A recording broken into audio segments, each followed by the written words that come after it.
Education meeting. It is 6 o'clock. We'll start with the Pledge of Allegiance. I pledge allegiance to the flag of the United States of America and to the republic for which it stands, one nation, under God, indivisible, with liberty and justice for all. Before we begin our meeting, there's a couple of people I want to give some attention to. I would want to congratulate Jamie and Maura for being reelected to the board. I also know Teacher Appreciation Week, so I would like to extend my congratulations to your week and my appreciation, and I know the board members as well, for all that you do for our students. Steve, do you want some bowl of cereal? Are you hungry? Yes, please. Yeah, I'd love it. Cheerios. I also want to thank the teachers for, well, the community, first of all, for their support of the budget, and for all of those who did come out to vote, no matter which way you voted, you came out and showed some interest. And I also want to thank the teachers union for the effort that they put in to try to get out the vote, and in their support of the budget as well. Okay. Item number, anyone else have anything they want to say before I go on? Okay. Item number 2, we need a motion to approve the agenda. So Second, moved. second, Bob. Any discussion? All in favor? Aye. Aye. Opposed? Abstentions? Item number 3, we have some presentations and recognitions.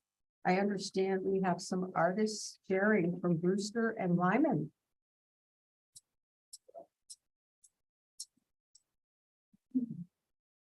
So to start, we're going to start with our Brewster students and our wonderful art teacher, Mrs. Minsteyer, who is going to introduce our artists at Brewster School. And then Lyman will introduce their artists and show you some of the pottery they put together. Okay. Good evening, everybody, board members, and community members, and administrators. I'm Ruth Dwyer. I am the art teacher at Brewster School, and I'm so happy to be here tonight to share some art with 4 art ambassadors from our school. And Mrs. Murray asked me to share at one of the board meetings this year, way back at the beginning of the school year. And I said, oh, I know exactly which project I would like to share. I said, but you're going to have to wait till the spring. And she said, okay, that's fine. So this is a project. It is a sculpture unit. It's a bird project that involves inquiry, basic research, first grade level, observation. It incorporates science and art, reading and writing. They've done it all. I have come with artists, sculptors, scientists, engineers, designers, science, nature lovers. So they were asked to choose a bird that is indigenous to New England, one that they might see in their backyard or on a nature walk behind Brewster School. And believe it or not, the first art class, they did not get clay. So they did all right with that, because the first art class was about inquiry and looking into birds and reading about birds. We used platforms such as Epic and PepperGo and books from our library, resources that Mrs. Lucier helped us with. And they did sketches, they took notes, and I did encourage them to have, if they could, a personal connection to why they chose the bird that they did.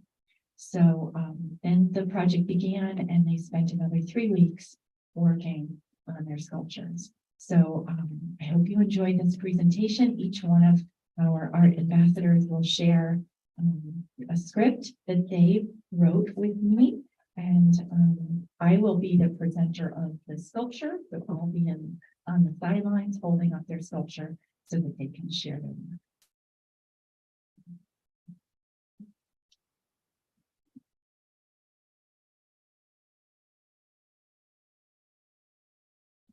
Hi,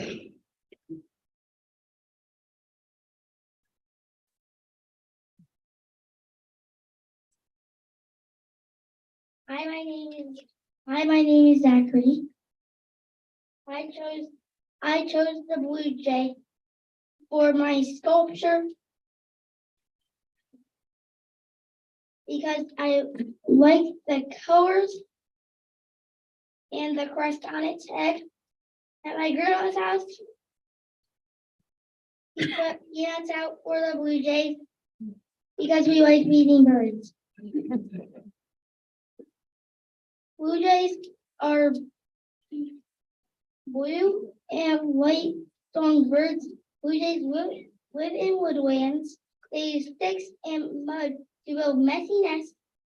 Blue jays lay 3 to 6 eggs in the nest. The eggs are blue, green, or yellow with spots.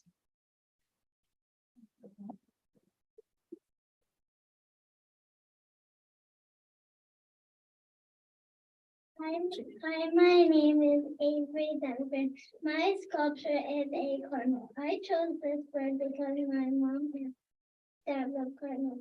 When my classmates are on nature walk, we with a cardinal. These are some facts about cardinals. They are 8 to 9 inches tall. Cardinals have 8 stones that have. Cardinals are sponges. They live in the and Central America. Cardinals eat seeds, fruits, buds, and insects.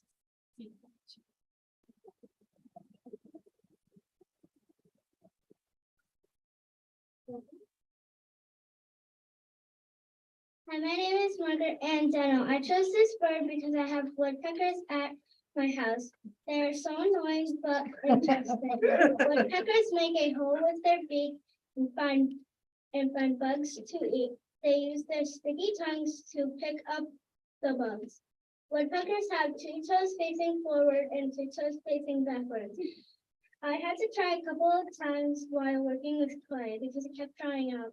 I kept trying and I persevered.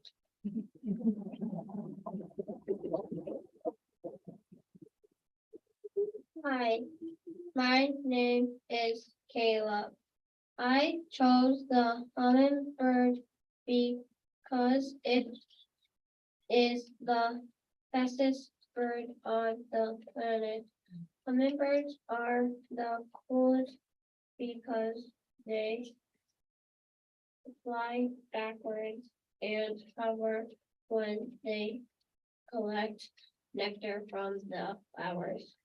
On the first day, we made a glazed nest and egg. On the second day, we made a glazed bird. On the third day, we glazed the nest and bird. I put all of my creative skills into this.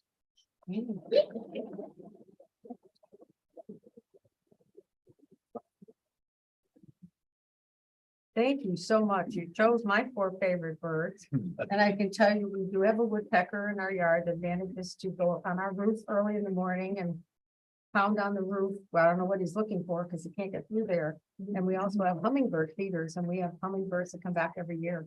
And they're adorable. They're crazy. They fly all over the place at 100 miles an hour, but cute. They're tiny. Thank you. Thank you very much. Great job, girls and boys.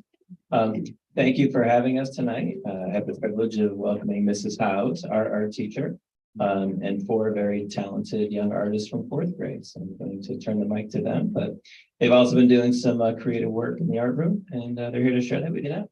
Thank you.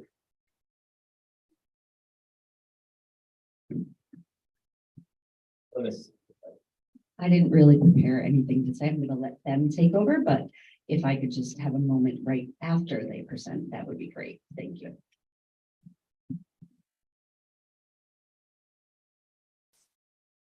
Hello, we are 4th graders at John Lyman School, and we are here to talk about our fourth grade clay project. I'm Sophie Pasilio. Oh, this is Ryan Ainsworth, Katie Bazdola, and Marcelo Coutinho Vasquez. This year we made our own ceramic liquid soap dispensers. Miss House has been teaching this fourth grade lesson to fourth graders for quite a few years now. So it is something we look forward to making. To make these, we had to use all 4 hand building clay methods that we have learned over the past 4 years.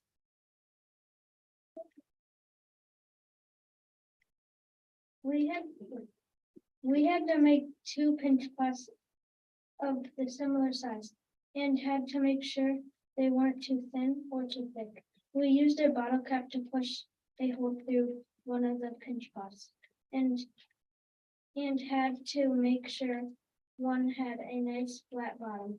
Before putting them together, we had to crumble up newspaper and place it inside the bottom pinch pot in order to keep its form while we're attaching them together. In order to attach them, to use toothbrushes dipped in water and scratch the rims of each pot before putting them together. This acts like Velcro to be sure that they could stay together. It is called this scratch and slip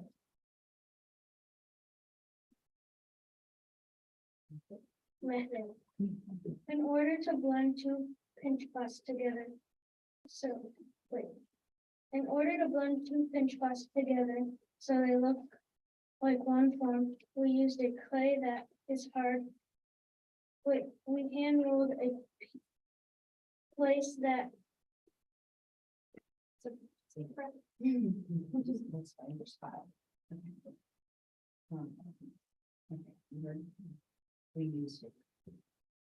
we used a coil that we hand rolled and placed that on the sink. Then we blended and smoothed the clay together.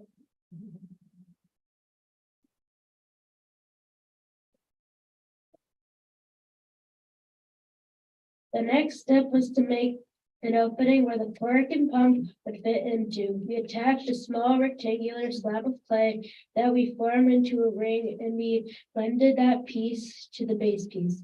At this point, we had the option to add adding a medallion, which is just a small piece of clay that we rolled into a small sphere, then squished down into a cookie shape. We were able to choose whether or not to stamp a letter or two into the piece, or we could have used a textured button to stamp a design into it. Once we were done building these, Miss House had to let them dry until the moisture was out of the clay. This is called bone drying. She fired them in the kiln. Once this firing was done, the clay considered square, and this is when it is time to glaze them.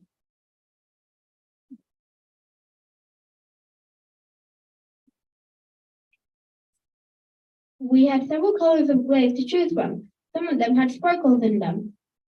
We brush on 3 coats of glaze of each color we choose, so it comes out nice and solid. We have to let it dry in between coats, and we have to be sure that we're not glazing at the bottom of our pieces so they don't stick to the kiln shell. Once we were done glazing, Miss House fires them again, and when they come out, they are called glazeware. What we liked about this project is that we had the choice in choosing whether or not to add a personal medallion and in the colors of design of the glaze. And for me, I just love working with clay, so I was excited to get to use it again. Thank you for inviting us today, and we hope you learned a thing or two about the clay building process.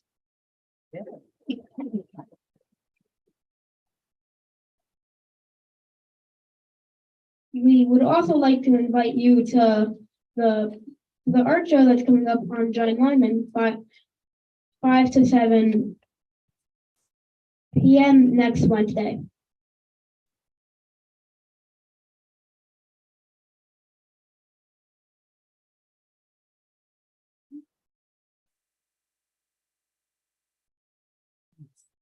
Thank you very much. Beautiful. Thank you so much. Can I just take a moment here?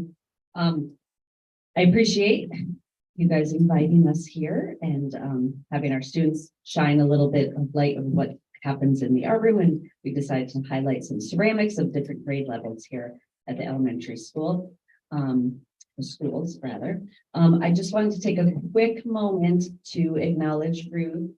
I know she doesn't want any recognition, but she's retiring this year, and the art department, at least I know I can speak for them, we are just truly going to miss her. She's been such a gift to us. She's got so much knowledge and wisdom. She's been a mentor and a friend, and she just brings so much to the table.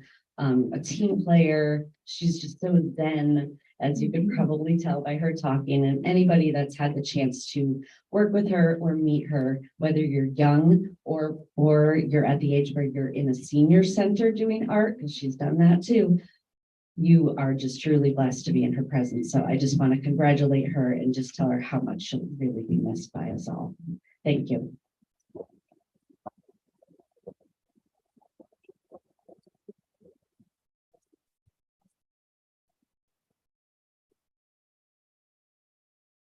Well, I have to say thank you to that. And it has been a pleasure, a privilege, and an honor to serve District 13 for 36 years. You know, in this week of teacher appreciation, staff appreciation, we're reflecting a lot about our influence on our learners. I have to say, in my line of work, we see hundreds and hundreds of students over the years, and in my case, probably thousands over the course of my career. And it is, you know, a heartfelt thank you to them, because they have influenced me so much. I'm a better learner because of them. I'm a better teacher because of them. I'm a better artist because of them. And I'm certainly a better person because of them. So my appreciation for all of my learners over these 36 years, it's probably a good thing you didn't have me as an art teacher way back then, because it wasn't all that good. I've gotten a lot better. That's what it's all about. So yeah, I'm really grateful. Thank you, Carrie, for those kind words. And I'm grateful for my time here in this district. Thank you.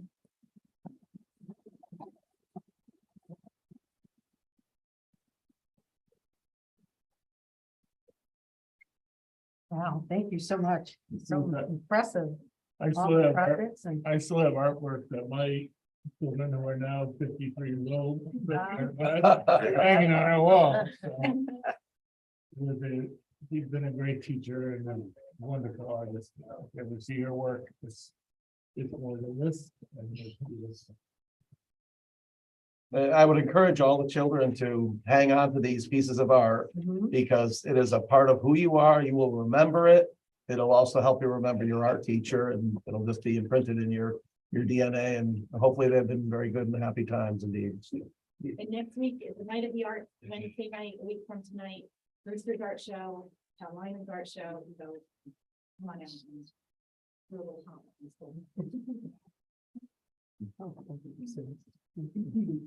Thank you. Thank you.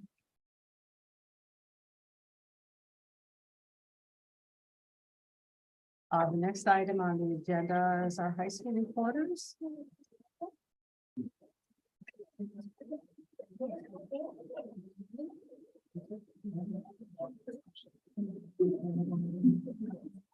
Good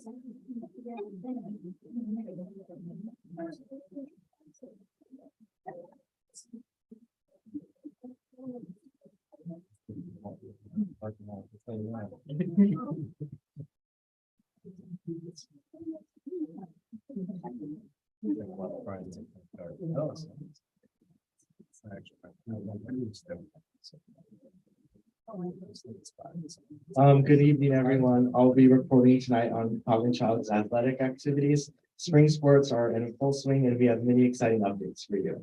So starting with girls outdoor track, they've had an amazing start to their season with exciting PRs and races across all 4 main disciplines. The girls have put up many points and individual wins at dual meets and larger invitationals, such as a runner-up team finish at the Ellington Invitational and a first place team finish at our home Marty Roberts Invitational this past Saturday. The boys outdoor track team has also had a very impressive start to their season with 2 invitational wins at the Ellington Invitational and the Marty Roberts Invitational. Besides dominating at the dual meets against other Shoreline Conference teams, the boys' performances have led to numerous Shoreline and state qualifying times and distances and a new school record in the 100-meter dash. Our new co-op girls lacrosse team with Middletown High School has been an amazing opportunity for our learners to play competitive lacrosse. This new opportunity has proved successful with the team putting up an impressive 6-6 success ratio in their 3rd season. This is also the best success ratio in the team's history, so way to go, Coggins girls. The Coggins baseball team has also had a good start to their season with wins against Westbrook, Middletown, East Hampton, Morgan, and Hale Ray, and are currently ranked 4th in the Shoreline Conference. Likewise, our Coggins softball team has had many wins against Portland, Rocky Hill, E.O. Smith, East Hampton Valley, and Hale Ray. The team is currently ranked 5th in the Shoreline. Both the baseball and softball teams also held a pancake breakfast fundraiser this past weekend that was a success. The girls tennis team has also had a great start to their spring season with wins against North Brantford, Old Saybrook, Portland, HK, and East Hampton, and the boys have put up strong wins against Old Saybrook and East Hampton. The CRHS golf team has had a successful recent trip to Florida and a mixture of wins and losses.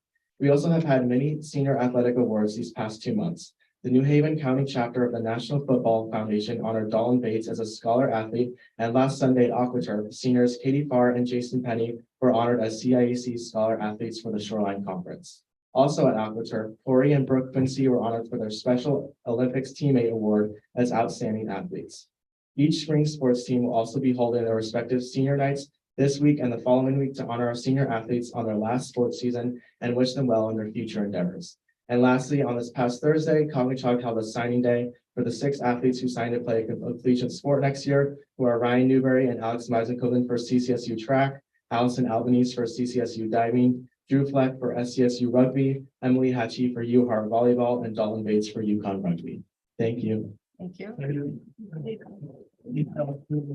Record. Oh, Ryan Newberry in the 100-meter dash. And how did you do? I did pretty good. I had 1,600 PR, so that's good. Didn't you also win the 3,200? Yeah. A little modest there, huh? All right, so upcoming for the music department, we've got a lot of final concerts as we close out the year. So the jazz combo, jazz band, and lab bands will perform during Jazz Night on the 17th at 7:30. And then 2 days later, the jazz combo will play at Community Center on the 25th at 7:30. The chamber choir and wind ensemble will perform several pieces, some of which they will collaborate on. Additionally, the band has been practicing very hard for the Memorial Day Parade, which they will march in. And at the very end of the month, on May 31st at 7:30, concert band and concert choir will have their spring concert. This concert will feature an exciting collaborative effort between band and art students, in which the art students' drawings of extraterrestrial life on Mars will be displayed during the piece coincidentally called Drawing Mars. We are all looking forward to such a strong end to a year of dedication, hard work, and growth.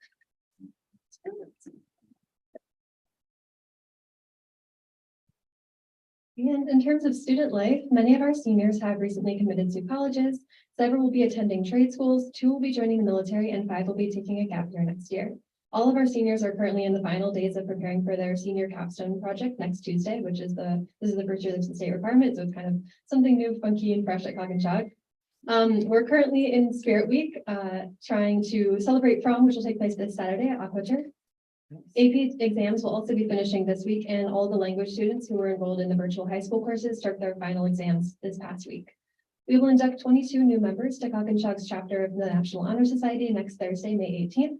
And back in February, you heard me talk about the seniors participating in Hartford Healthcare's Brain Dance Award, which is a competition encouraging students to create an academic or artistic project that looks at mental health through the lens of decreasing the stigma around it. So this past month, Cockenshog was awarded all of the places in the mixed media category, and the 6 winning students attended a virtual awards event where they learned from their peers who also won in the other categories, as well as mental health professionals from Hartford Healthcare.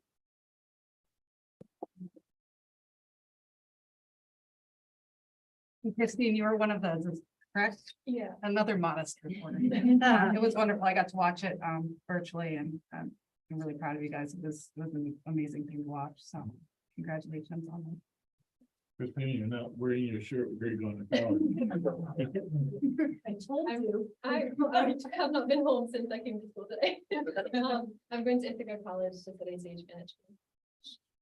And Catherine's going to St. Andrews. Do you have a road yet? Yeah. Yeah. No, not yet. We're gonna get it when we go back. Yeah. Catherine, we have a connection to Ithaca College, and then we have like a guest conductor or something. Yeah, Yeah, he is the. Say the. Mr. Fisher, I think knows him. He invites a lot of people as guests, I think, from Ithaca. Yeah, it's great. Thank you. We're going to move on to the CAPS Superintendent Student Recognition Award. Yes, thank you, Lucy. And it just so happens that of our recipients for this year also are reporters here. That didn't have to happen. But for those of you that are not aware, the Middlesex and Shoreline Superintendents Association, it's a group of about 25 of us. Each year recognize 2 seniors based on recommendations from counselors and administrators. And we got to recognize them collectively on April 24th at a very nice luncheon at, what is it called? Water's Edge. Thank you. It has water in it somewhere. Very, very nice place. And their families got to join. And you know, I think one of the things, Deb and I got to go as well and be part of that. It was nice to see these folks and their families in a non-school setting and just get to spend some time with them as people, along with their peers from lots of other districts around there. Now, at the ceremony itself, there wasn't time to actually say a little bit about what got them recommended and ultimately awarded. That was in a program, so if it's okay, I'd like to just read that to you, and I'll start with Christine. And I'm not going to make you stand because you've already said, but Christine Waterman was chosen for the Superintendent's Award because of her strong academic performance, impeccable character, and commitment to both her school and community. Christine has achieved an overall GPA of 4.36 while participating in a long and diverse list of extracurricular activities. She's taken on many leadership roles within her clubs and has shown that she's an effective and caring leader. She is the editor and director of the Devil's Advocate TV news program and has been president of Student Council for 2 years. In addition, she's an active member of the Cockenshog Alliance of Racial Equity, where she works with a team of people to promote equity within our district. She recently created a video for the staff that will help them understand some ways that they can help support our students with equity within our school.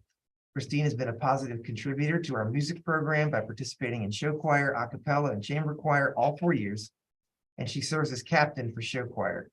Christine has also given over 150 hours to Paper House Productions, our local children's playhouse, which has helped her realize her passion for stage management. This isn't on here, but you were the stage manager for the musical recently? I was the assistant student director. Oh, I even higher than stage manager. a few Assistant. other productions. Yes, yes. And she's going to go study stage management, as you heard before, thanks to Bob pulling that out of her, at Ithaca next year. So please join me in congratulating Christine.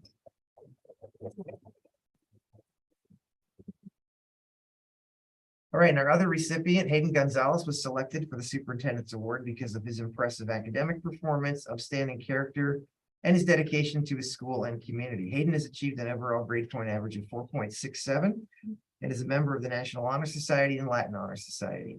He was recently selected by the faculty at the high school for the Daughters of the American Revolution Good Citizens Award for his outstanding qualities of dependability, service, leadership, and patriotism. Hayden is a talented musician, played an integral part in the music program. He's the lead alto sax player and lead bass singer. He's a member of the concert band, chamber choir, jazz band, a cappella, pep band, and pit orchestra. Through Eco Club, National Honor Society, and Class Council, Hayden works diligently to improve our school community through fundraisers, cleanups, and being involved in finding ways to better students' experiences at school. He's a 3-season athlete, member of cross-country, indoor and outdoor track teams. As a senior, he also served as the captain of the cross-country team. We don't need to read his accolades in track. I think we kind of went over that a little bit. But he's very inspirational in that too. He derives great satisfaction from giving back to his community. At the Durham Fair, he volunteered at the Pops, Eco Club, and Benchwarmers booths to help organizations that give back to our students. Hayden has also earned a black belt in karate and works part-time.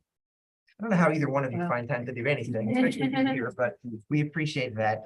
He currently plans on majoring in sociology, and as you can tell from his sweatshirt, will be attending Brown University in the fall. Please join me in congratulating Hayden.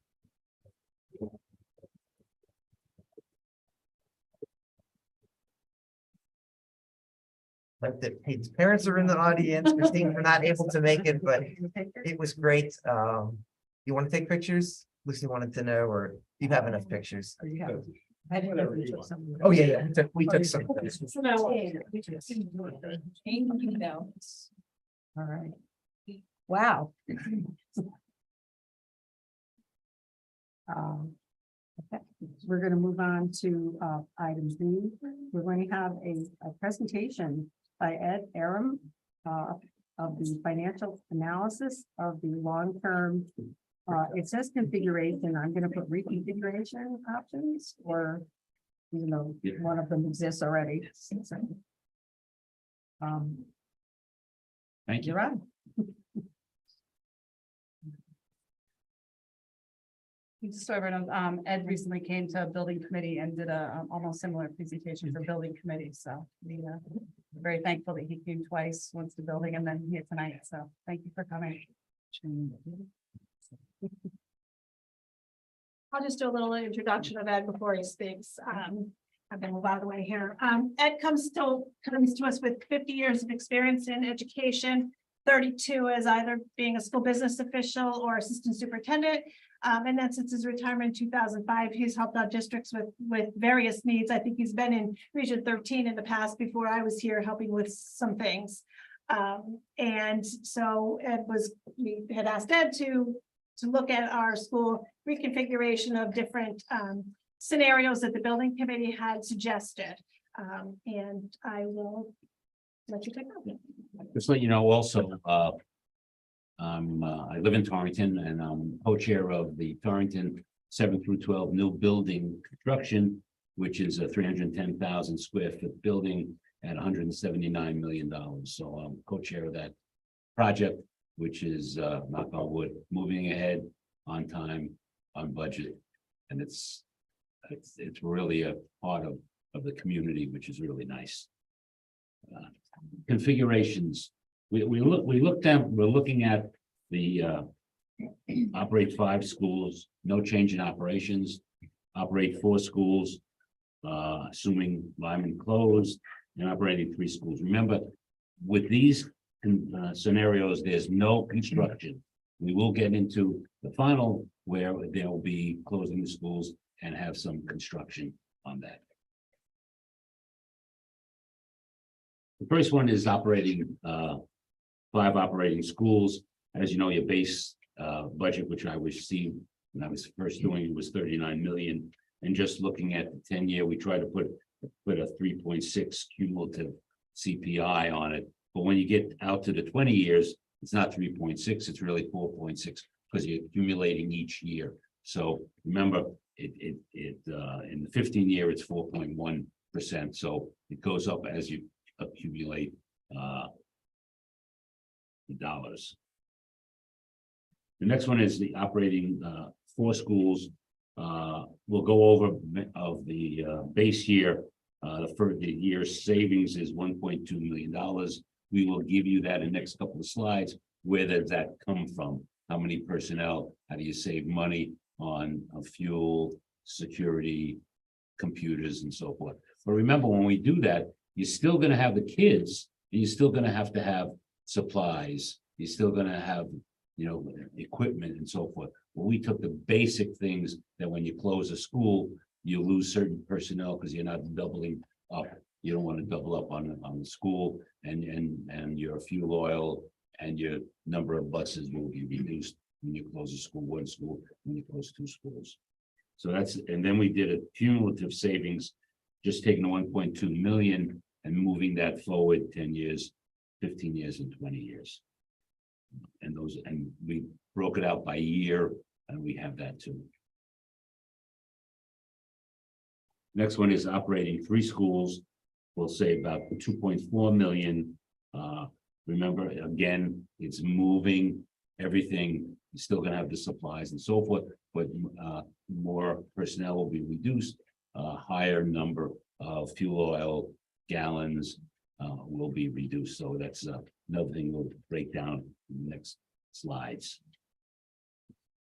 What I try to do, the next one is we're looking at what is the current configuration. So in 10 years, as I showed you, it was $54 million doing nothing, just moving everything ahead, 3.6% cumulative CPI. So in 15 years, it's 64 million, and in 20 years, it's 76 million. Now, if you look at the 4 schools in the 10 years, on that 10th year, you're going to save about $1.6 million.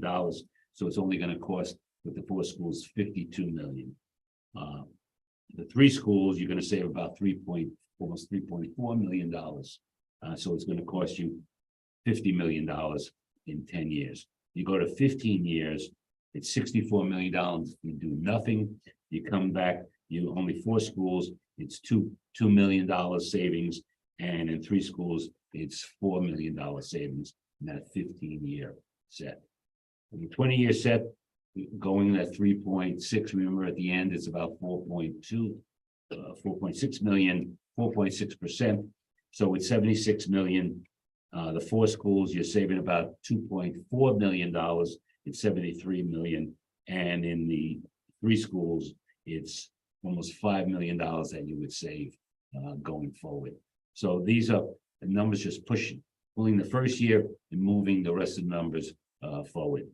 Can I just ask if that saving, is that a cumulative saving or a yearly saving?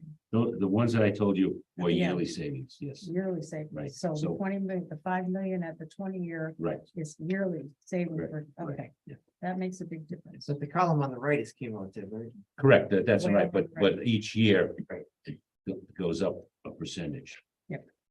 This is also given that enrollment will probably continue to decline, and we'll have lots of room in all these buildings too. Well, when they did the enrollment, there was a medium and a high. So in the 10 years, it's like 6. They thought Silver Petrocelli used 720 kids for the high. I think the 682 would be the medium Mhm.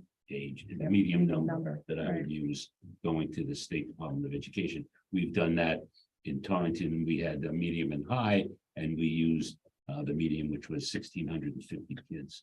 So that's what we did. Remember, if you go high and you don't have the kids, you have to pay money back. Okay? So the state is very conservative in looking at what are the numbers. Again, this is a number of years ago when some districts said, oh, we're going to have 1,000 kids, and they only show up with 750. The state said, well, that's too big, and you owe us X number of dollars. So it does happen. But you have to be very cognizant of what those numbers are. I think it's really important to repeat on this page that if we keep the current configuration 20 years out, we're looking at $76 million budget. If we have closed one school, we're looking at a savings of approximately $3 million.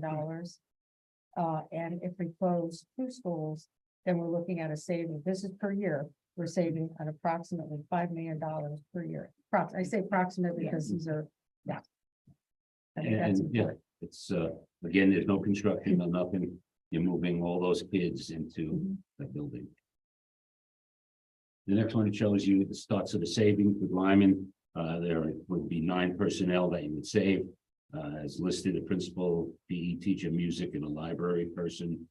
You also would save 1 nurse, 2 administrative assistants, and 2 custodians, which at the present time, it's 718,000. Remember, we're moving that up when we move to the next year and the year after.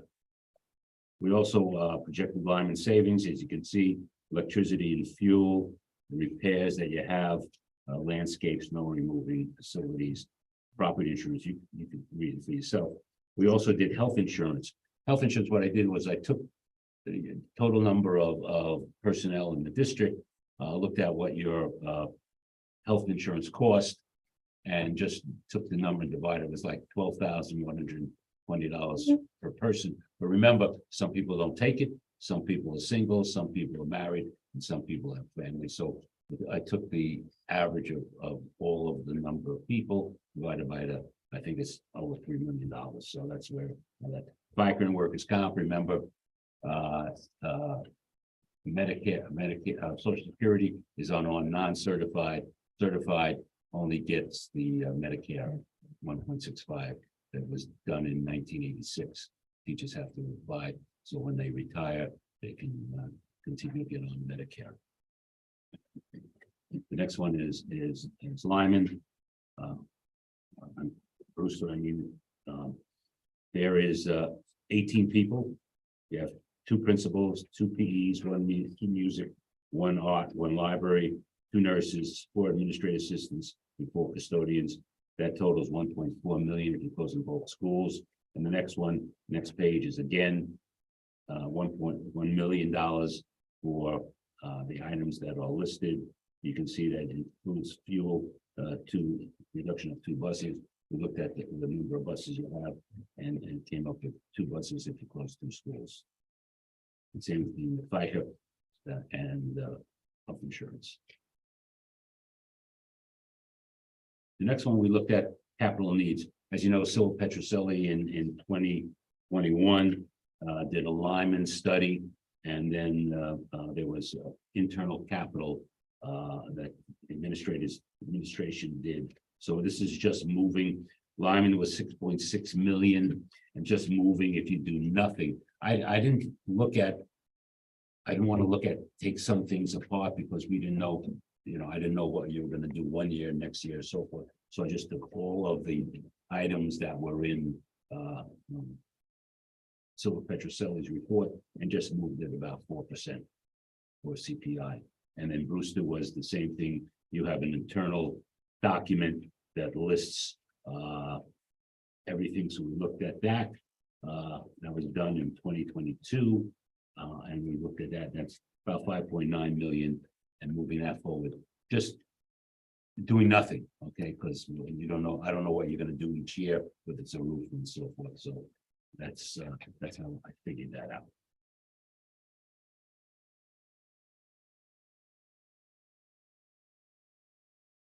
The next one is just a reduction in the 39 million. You've seen that before. The 38 million is the 4 schools. So if you close that school, you would the budget would be reduced about 3.1 million, 3.1%, or 1.2 million. Again, that's a cumulative total. The next one is 3 schools. It reduces the budget by 6.2%, or $2.5 million. You close them tomorrow. The next one we talked about now, expanding Memorial. And when you expand Memorial and now you've closed 2 schools, we're gonna have to, may add a number of people. You may have to have another assistant principal. You may have to have 2 nurses instead of 1 there. You may have to add 2 more custodians instead of just 2.5 there. And of course, if you retain more personnel, you can retain the health insurance and retaining staff. And again, electricity, I think it was in Silver Petrol Service's latest report, it was 97,000 square feet.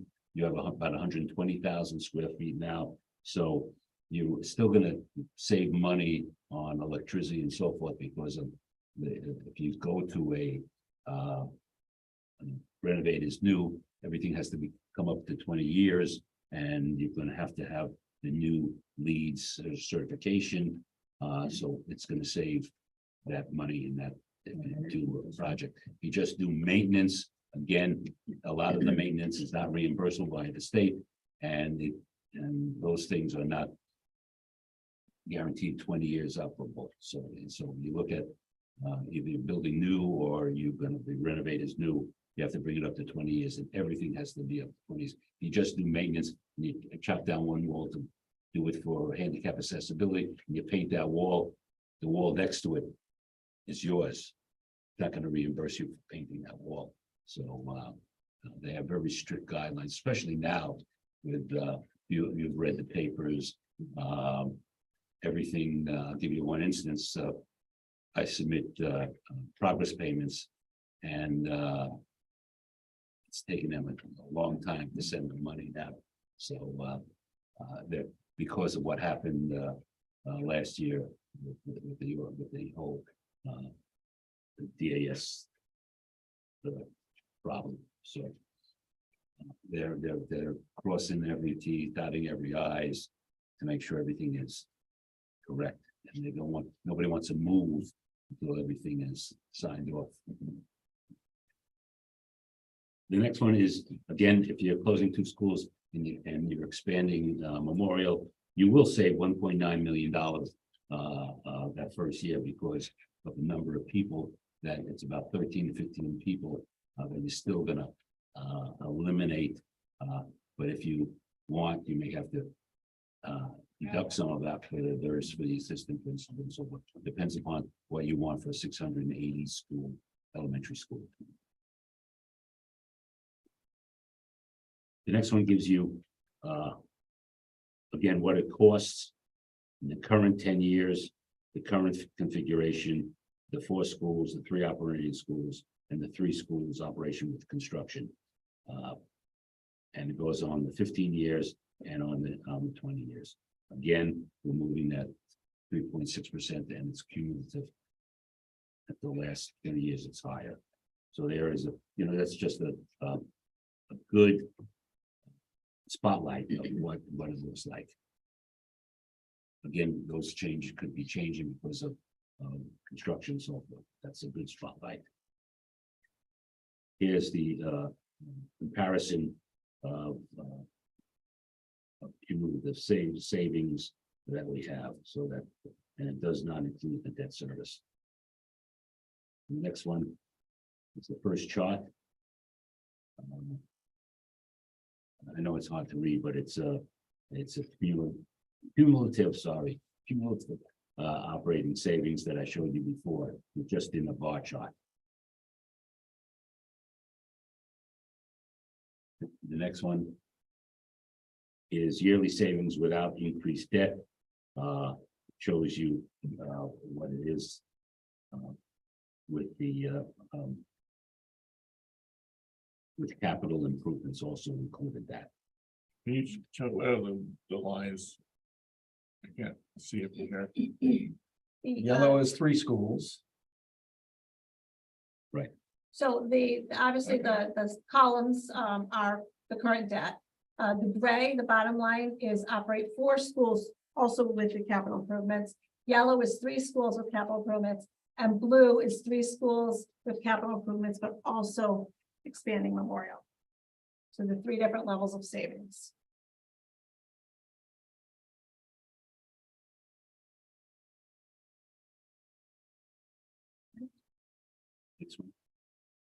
another little variation. It's yearly savings with memorial renovation and debt service that they've been provided with the debt service. The previous slide didn't include any construction or as anticipated bonding, which increases debt service, which decreases your savings. So this slide shows the orange being the proposed construction debt. And what that does to the blue line, you'll see the blue line is the memorial savings. It takes for a while, right? Because that debt goes up for the next couple of years, but then it starts to steady incline up. So if there's, again, this is based on the new school, as Silver Petroselli presented, not, there's other options. But so what happens is in the first few years, you're not necessarily going to see a savings. And it's going to happen a few years out. Also, when you do debt servicing, you can have bank anticipation notes for at least 4 years by state statute.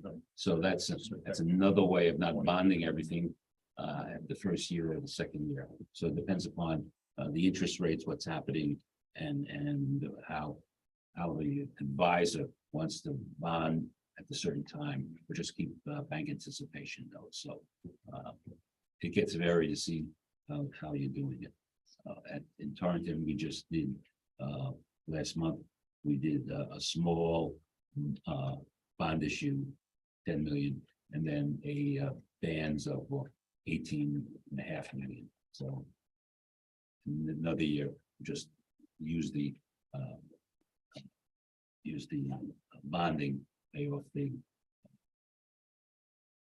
notes, continue the way we shall limit. What's the capital used for the bond? Sorry, How much money did you put in for the bond? 30 million? no, for the final, since we're a alliance district and so forth, so we're gonna have about $31 million in bonds paying off, since we're getting 85%, the $179 million because of our alliance in a depressed area. So that helps. Even though when we went to, we had to vote during COVID, we only wanted to get 62% at that time, and we passed it 159 million 4-1. And then my co-chair and myself went back to the state and says, with COVID, with supplies and so forth, we're going to need more money. And they said, you're the first district to come to be proactive. So we went to the public again for 20 million. They passed it again for 4-1. So it's how you bring it out, how you discuss it, because the first one we had, whether it was going to be just maintenance of the high school, whether it's going to be construction, new school, or construct as new. And when we did all the final analysis, the new school was the most cost-effective to build, and because we can change certain things, especially in high school, with the pathways and so forth, instead of just doing maintenance, which is just maintenance. So we were not only we were. Then what did you use for the bond issues? So this was based on the 70 million, that was the second round from so especially the adjusted number. Yeah, And borrowing 48% of that. correct. So 35 million or so. Yeah. And that would be the debt service based on some short issuance, timely issuance after the start of construction. Yeah, he had that. What's his name again? Bill Lindsay. Yeah, Bill Lindsay. He does hours. He did hours in Torrington too. Knows his stuff. So yeah. Again, when you remember with Silver Petroselli's report, you really want to make sure what is the square footage, net square footage of the school. Because if you go over that they're allowable, it's on your dime. So that's a very important process to make sure that the net square footage meets, what the state wants. Because I don't know if you want to go to there's always a way of getting a dispensation for the square footage, but sometimes now, with being so tight, they may not give you a dispensation of X number of square feet above. So if you go above that, it's your dime. So let's say you're gonna get 50%. Now it's larger, you may only get 42% or whatever. So you have to be very, very careful with that figure. And that's all based on a number of students. Correct. It's a formula that they have. And Kim, what would the budget be in the 6th year out? Yeah,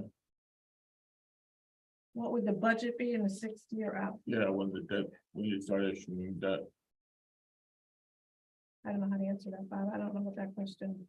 What, you're looking for the dollar amount? Top of my head, I don't know. Well, I mean, You mean the payment, amount, the debt service? yeah, Oh, yeah, I can get that for you. I mean, if you're gonna have a budget in the year 2028 of about $42 million without that. We have a savings of Right, yeah. $4 million and we have a debt service of $8 or $10 million, $6 million, $3 million, whatever that number is, that would affect what the actual voters are gonna put in their head to say, this is what our budget's gonna be. They're gonna be lost out in 20 years. But they won't be lost in 2028 when they see what the debt impact is on the budget. I can tell you what the debt service is about. So debt service on the proposed construction debt, 25-26, if that were to happen, is 1.1 million, 26-27 is 2 million. It goes as high as. I have 3.5 million in 29-30 is the highest, and then it starts declining again. And that's just the proposed construction. That's not our existing debt. Yeah. So but that's on top of the budget, which includes the existing debt. Correct.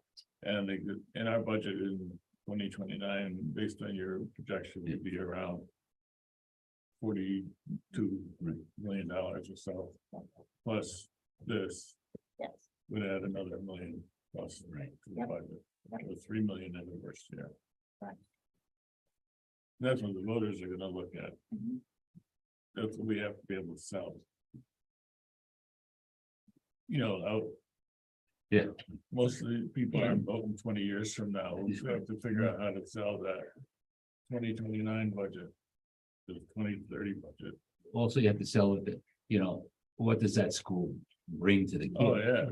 That's There's value to having a Right. nice school. right. That's how we sold the high school, Right. the middle school, high And that's school. what we need to focus on. It's a value of Yeah. the classes and instruction. And what does it bring to the community? I mean. We used to have 30 to 35% of the 8th grade would be going to a magnet school, Alva Tech, or the Region 7. This year, 2 years ago, there were 310 kids going to Alva Tech, which is right across the street from them. This year is only 257.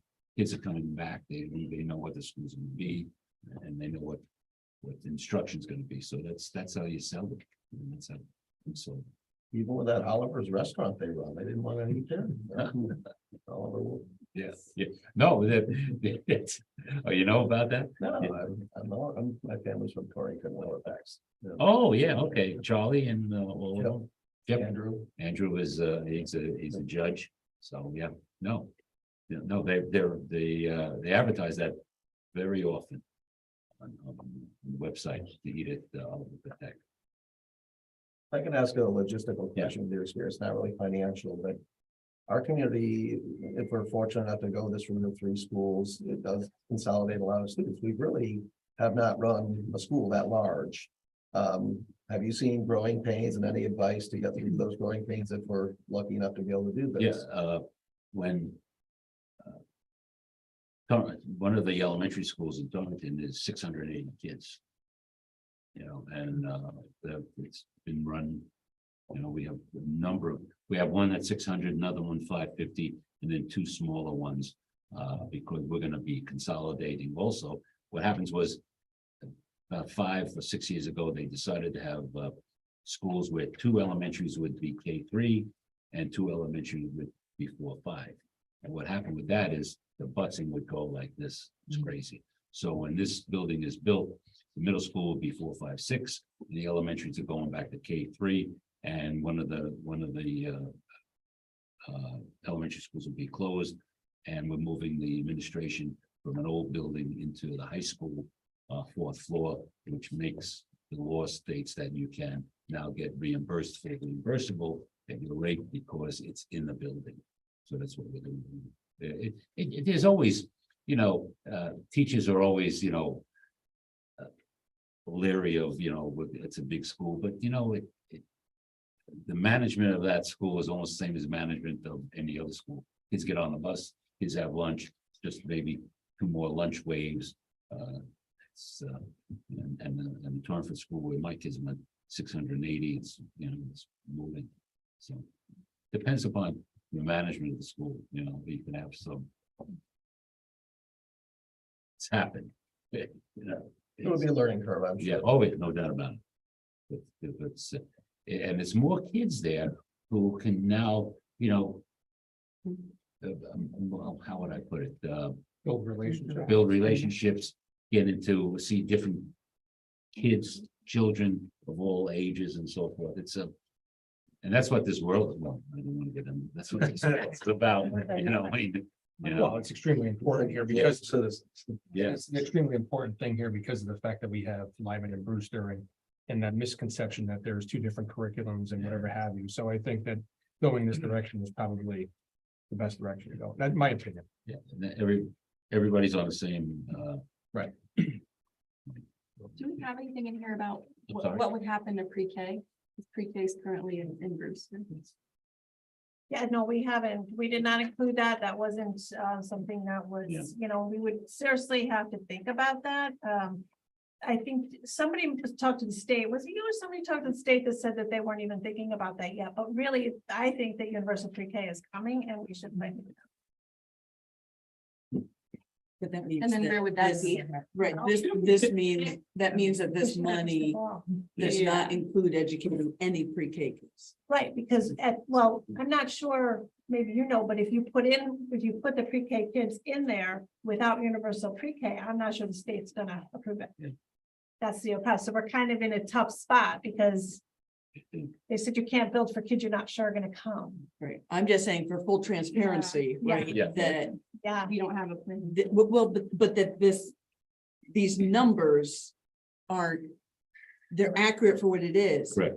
But it is missing a chunk of kids. The Brewster numbers include pre-K though, don't they? We have Yep. 2 classes. Huh? We have 2 classes. at Yeah, so I mean, the Brewster Brewster pre-K. budget, Mhm. Brewster budget has the pre-K number in it. but not universal, but so not for every kid. And so those numbers move forward with your analysis, because you didn't take it out. Correct. Yeah, it's just technically, you don't have the square footage. They just for can't that actually number. go Yeah, there. if you were to go with, right, Yeah. but I mean, in terms of the numbers. Yeah. That, it worked. Yeah, we didn't take You anything didn't of take the pre-K on the you building didn't take the because pre-K that was out. not what Right. Silver Petrocelli did, so. Also, we had, remember Silver Petrocelli came with 84 million and dropped it down to something. So I had, and I brought this up at the building at the facilities committee, I had ONG do a analysis of their costs. And it was almost right on mine, but ONG broke it down more, so you understood what it was. Also, at the capital, I haven't got that up in the last couple of weeks, but there's a proposal to raise the assessment of property to, rather than being assessed at 70% value, they're going to 75. I don't know if that's gonna happen. Certainly, that would mean more revenue potentially for the town if they said, oh, we're allowed to do 75%. I wonder if that would sort of help fund the school a little bit easier, especially if there's more mandates put on us with Yeah. that. I'm not sure where that's falling right now, if they're gonna vote for it or not. But that's a big change, 5%. Yes, it is. And the state also, they used to hold only 5% back, now they hold 11% back. So at the end, you're gonna have to have a bond anticipation note to just until the state gives you the last payment. We have two members that are online, Maura and Amanda. I didn't know if you had any questions or anything you wanted to share. Thank you. Can you hear me, Lucy? Oh, yes. Okay, I just want to make sure you guys can hear me. And at the moment, I don't have any questions. I'm just listening in. Thank you. You know, if you do have any questions, just submit them to Kim and she'll get it back to me. Great. Thank you so much. And we have emailed this to all of you prior to the meeting, and I will also put this on the website tomorrow so that community members can see it. And if you have any questions, just give them to Kim and write an answer. I think it's definitely a good start when we're looking at, you know, we're going deeper into just what came out back from Silver Petroselli and whether we need to go back to them and give us other options or we need to look other ways. I think it's a really good start. You know, you guys bring up a really good point about pre-K. Part of me says that we do have the square footage in the district, you know, to put pre-K somewhere. I think it's the high school, but I also get concerned about that because a lot of it is these kids getting used to kindergarten, and they wouldn't be in the same building as kindergarten. So it is something we really should be looking at sooner rather than later. So this was sort of step one in the charge of the building committee to me to get the numbers vetted and improved. The second piece, Doug and I had also met with another architect other than Silver Petroselli who had done the work in North Branford, and I was extremely impressed with them in North Branford.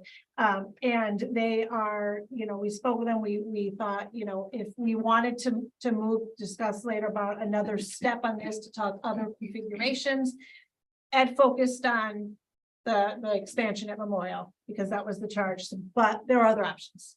So we had that availability. They had come very highly recommended. Not that Silver Petroselli isn't, but maybe fresh eyes give us some different. So Yeah, and the group that we met with in the individual seemed to have had a background. I'm not saying that Silver Petroselli didn't, but in kind of coming at this the way that we're hoping to come at it with you know, now that we kind of know what things cost and all of that, is this still the option? I guess my perspective, and I don't want to speak for any of you, but this number came in way higher than I thought it would, and I was all in for this option educationally, and I still am. But looking, I mean, to Bob's point about also fiscal responsibility and looking at everything that we currently have, even if we went with this option, I think it bears having a second look for somebody to come in and say, okay, that still is your option at if the number is 74 million.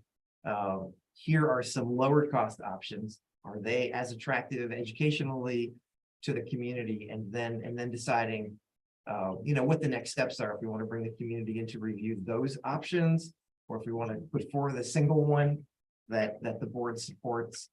And I guess the reason we bring it up now is we don't want to wait a few months to start this next phase. Like, we just think this is the next thing to do. If the board is comfortable with us doing that, it seemed to be that's what the building committee was recommending anyway. Start with the financial analytics, and I think that would be the next step for us, and we'd like to get started on that. and a lot of this feeds into if there's different configurations at different costs, and pop it right into the spreadsheet, and it'll do the same graphs showing you different options to what that would cost in savings.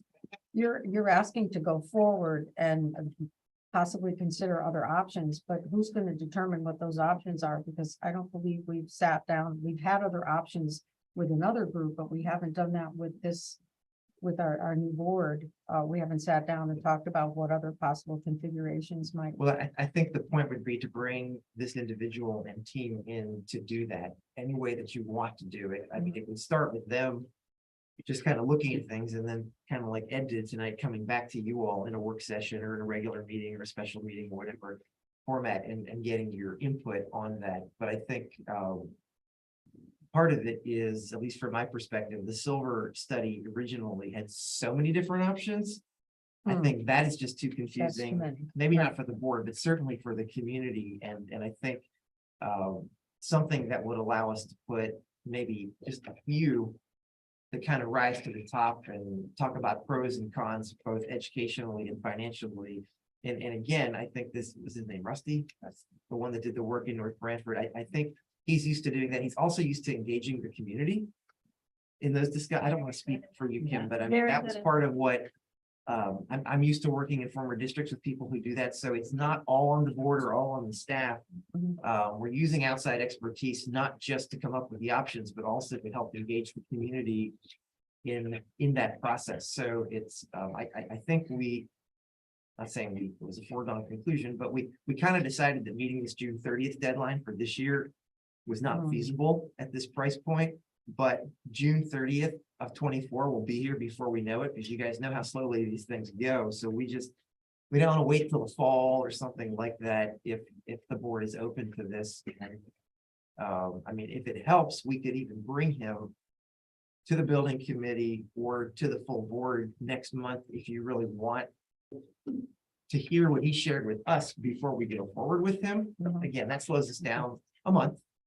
But that's really up to you guys. Again, we were very impressed with him, and we also feel like long-term, his group and Ed would work together to try to bring the two things together and help our community know that it wasn't just us coming up with all these numbers and figures, but we had outside groups kind of validating. And can you also speak, Ed, briefly to your construction group that did you did this at building committee where you just, ONG? yes. yeah.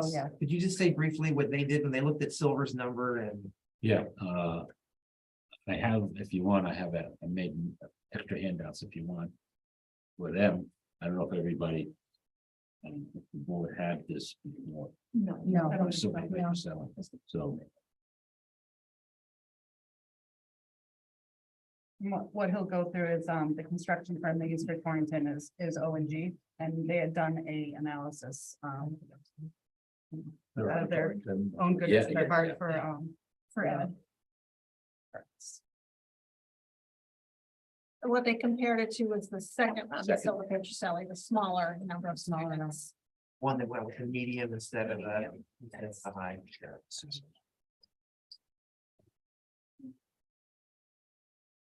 Like, again, without going into details, You need any extras? to me, if it's a good news, bad news thing, the good news is they pretty much validated Silver's estimates.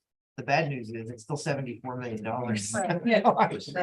I mean, that, Remember when they just, ONG does get involved in the process, but they just took what Silver Petroselli had. Right. You know, I mean, the square footage and so forth. They did look at their plan. They thought more site work was needed because of what's there. So if you look at their pricing, their site work was heavy into playgrounds resurfacing and so forth, because they looked, they didn't do a deep dive because they only had what they had. But when you have an ONG and so forth, they would look at the plans, they would then come up with their budget and so forth.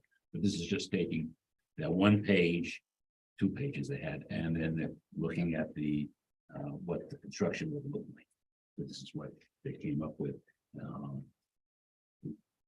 They had a lot of, you look at Petroselli's was a little different than them. They broke down everything, which is included, whether it's technical, the technology, builder's risk policy, moving expenses, bonds, and so forth, legal expenses, the state permit that you have to have commissioning, you have to have a commissioning agent. This was broken down just because they saw, it was renovation of 49,000 square feet. They took what the average of what they're looking at now and 47,000 new addition. So, they didn't get into the walls and so forth. So, but again, they emphasize what is the net square footage that you're going to build. Most important to know that, because if it's high above the state average, the difference is your problem. We don't want to ever do that. Kim, did we get an answer if Silver Petroselli's Their building cost comparison included the renovations while the kids were in session. Oh, no, I did not reach out to them. Okay. O&G did include Oh, that. indeed, did. That was a ONG. question that I got his name added, and I asked O&G, Yeah, they had the Darren had phasing, asked it, they had the phasing in there. Okay. Yes. I did not ask them. I'm Again, sorry, well, later on, if you ever want to have O&G here, they're willing to come to complete. Duncan, and having another firm look at this, are you, you thinking about a limited number of options or? That's what I options- think. Options like a single school, but maybe moving different grades. Yeah, So, looking at the use of this building, something. yes, So, but the same overall concept of closing two schools. yeah, and- yeah, I think it would dovetail exactly to what we just heard tonight. It's like we kind of gave the 5 school as current, the 3 school as the silver, Mm. and the 4 school was kind of anchored to the proposal that was on the table, 3 years ago? And so it was limited to those 3, and we feel like there may be merit in exploring others, obviously not the 5 schools, but other 4 school and 3 school options. Again, nothing against silver, but with a fresh set of eyes, somebody that would also try to kind of understand where we are educationally and maybe the wants of our community around some of this.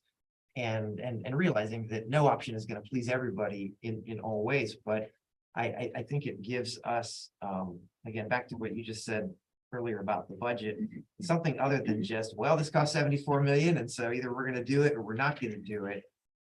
Knowing that that might not be acceptable, but based on his numbers, operating 5 schools is clearly not acceptable for a lot of reasons. I just think that would be our thought, and we felt like the track record of this other firm and some of the work they had done locally in that area. And again, they would not come in and design what we're gonna do. They would put their architect's eyes on our existing spaces and also what we may wish to do. Anything to add to that? Again, that was. I think you had, I don't know what year you had it, maybe a couple of years ago. You had almost like and I don't know, a Chinese menu, which got very complicated, you know what I mean?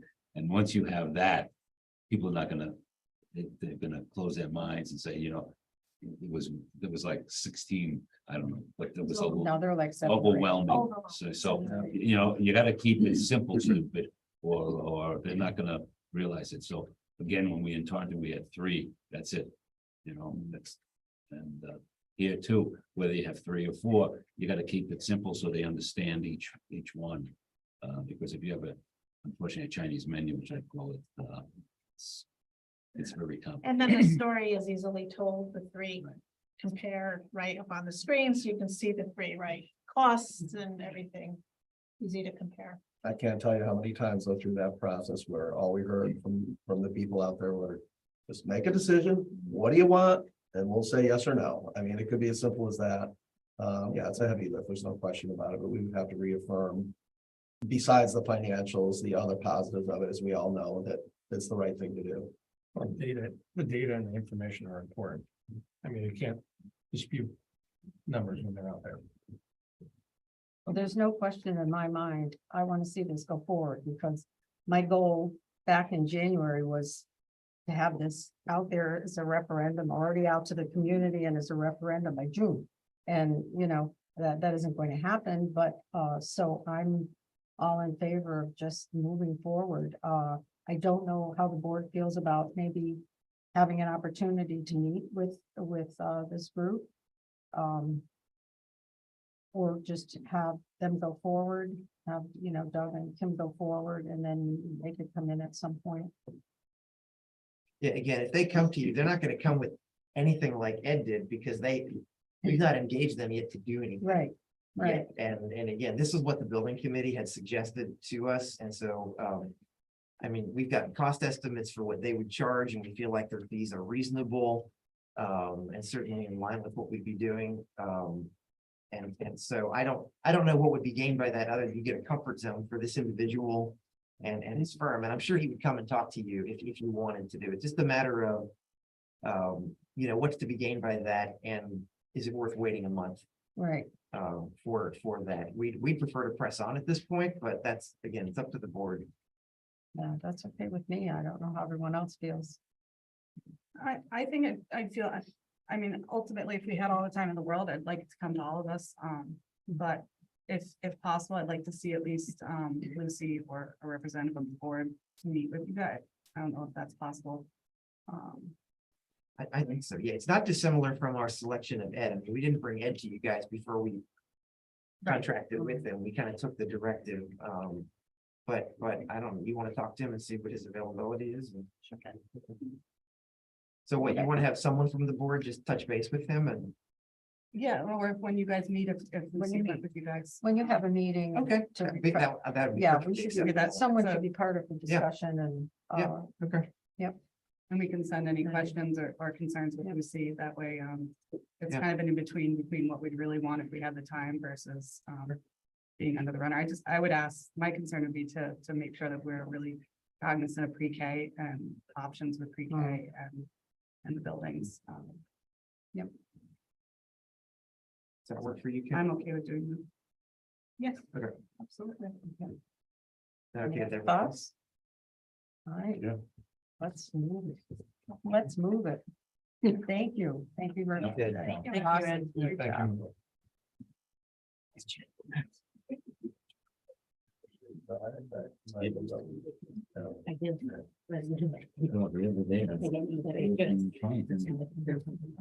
The only Now, error with moving the vote. forward, I'm starting to start. Sorry. We put as presentation before public comment, in case there's anyone out there that may have a question. So we're gonna open up this next session to public comment. Is there anyone here that would like to speak? Someone, okay.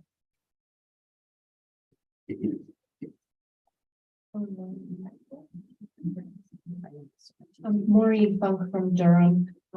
Just first want to thank our teachers during Teachers Appreciation Week. We do love them and know they work very hard for us. And thanks for the presentation, very informative. As we approach the year anniversary of disbanding the Wellness Wellbeing Committee, I just wanted to reiterate the desire of, I've heard many people in the community and people that I talk with, teachers, students, and parents, that of the importance of that committee and what a wonderful container it provided for the things that were discussed there, all in the context of the climate of the schools and the well-being of the students and the teachers and everybody that participated in that group. And strongly suggest that the well-being committee be reinstated. Thank you. Is there anyone remotely who wants to speak? Do you have anybody? Yes, we have two. Okay. Emma? Hi, can you hear me? Yes. Yes, you can. Awesome. Okay. Bear with me. I really don't like speaking in public. But I just heard one of you refer to it as a misconception of the differences between the Brewster Memorial Track and the Lyman Memorial Track. And this is right on topic with that. So I know you all probably got my email today. I only got a response from one of you, so I'm going to read it out loud. And I hope to get some answers and possibly solutions for our third graders at Memorial. Dear Dr. Shook, Mrs. Durkin, and Board of Education members, while we all know the differences between the Brewster Memorial Track versus the Lyman Memorial Track are quite often disputed, a disparity came to my attention today that cannot be ignored. While discussing with my kindergartner her upcoming field trip, my third grader mentioned the zoo. I told him I hadn't heard anything about a field trip this year, but I would ask his teacher. She informed me they opted to bring experiences in this year rather than do an outside field trip. I'm sorry, but bringing experiences into school is school. That is not the same as a field trip. I then found out where his confusion came from. I learned that Lyman third and fourth graders have a field trip to the Roger Williams Zoo coming up. Please explain to me how this is fair. This third grade class was hit with COVID when they were in kindergarten and have yet to have a normal school year with traditional experiences. And now they are not only watching their younger siblings enjoy all the experiences at Brewster that they missed out on, but also watching their teammates who are in the same grade at the same district, supposed to be the same track, travel across state lines for a fun field trip at the zoo while they have a few pieces of wood and rubber bands dropped off to their classroom from the Eli Whitney Museum. These experiences are not even close to equal, and I'm tired of hearing that the two tracks are the same. Who is in charge of planning and organizing field trips? Who's in charge of approving the field trips? Why is there not a person ensuring that all schools are planning equal opportunities? Why is there no collaboration between the schools regarding field trips? They all come together in 5th grade. Why not start enjoying field trips together in 3rd and 4th? Is my 3rd grader not worthy of the same experiences as the 3rd grader whose family chose Lyman? When we moved into town, I was told Lyman was closing and did not consider it as an option for that reason. I can now see the clear disparities and wish I had made a different decision, but I won't let my child suffer for that. So most importantly, what are we going to do to make this right? There is 1 month left of school and these kids deserve an end of the year trip that is equal to that of their peers. How can we make that happen? And how can we assure this doesn't happen again next year? Thank you. Thank you. Thanks, Emma.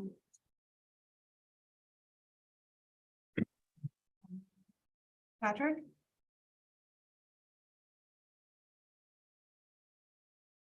Patrick, are you there?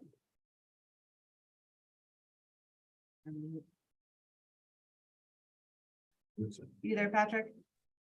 Hi, can you hear me? We can. Hi, long time no see. You're very loud. And I imagine you're overseas as well, right? Yes, I'm overseas for another month. I'll be back in June. But yes, so I'm Patrick Holden from Durham. And I just wanted to speak also about the Wellbeing Committee. I had a few thoughts to share real fast. As Maureen said, I believe that the Wellbeing Committee was a vital part of the district, and that allowed for students to have a platform on which to speak and have their concerns addressed. In these regular Board of Ed meetings, when there was already so much ground to cover talking about budgets or school consolidation, as was just talked about, which are all obviously very important issues. I do believe that some of the most important issues, which are student well-being and school climate, are drowned out and not given the time that they deserve. The Wellbeing Committee allowed for those conversations to exist in a space dedicated to having them, rather than trying to find a time to squeeze them in, or unfortunately, sometimes ignoring them altogether. There have been several instances over the last year regarding student well-being that the community does not believe, people in the community does not believe have been addressed properly. And while I understand that some specifics obviously can't be discussed due to privacy concerns, I'm disheartened that I really haven't seen much discussion at all. In the climate survey results reviewed on your January 11th meeting, I saw it was noted that 4% of students at Strong did not feel safe, which, yes, that means that 96% reported that they did, but the number of students feeling unsafe should be 0. And I don't think we should ignore that or think that it is not as big of a deal if just a small percentage. And that goes along with the feedback that was also reported of there being racially charged issues being prevalent in students thinking that, and that's something we've heard from the community as well. And sure, these conversations are difficult and challenging, and that's exactly why we need something like the Wellbeing Committee to have a place to have them. And I think it serves as a perfect place to do that. And not bringing it back, I believe, is a disservice to our students and to the community. Thank you. Thank you. Thank you, Patrick.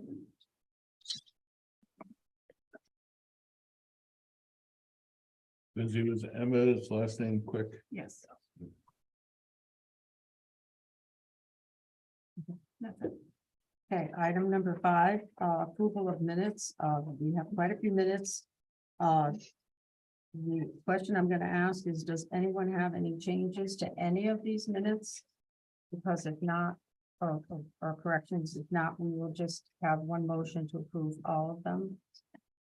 Does anyone have any changes to any of them?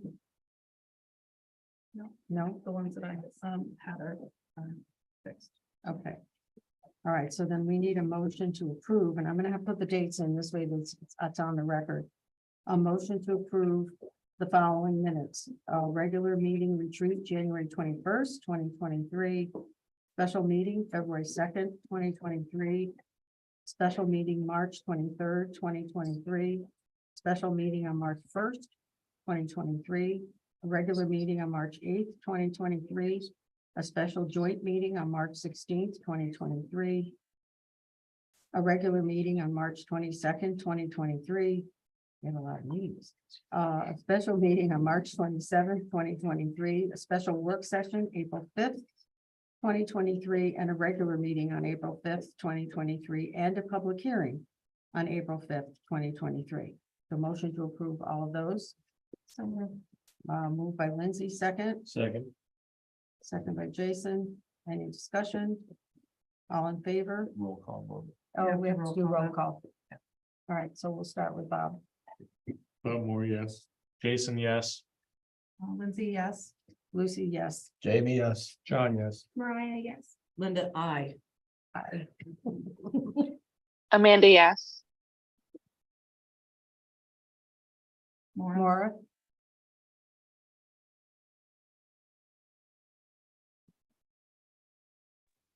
Sorry, guys, I'm here. Yes, Maura Carbonello, yes.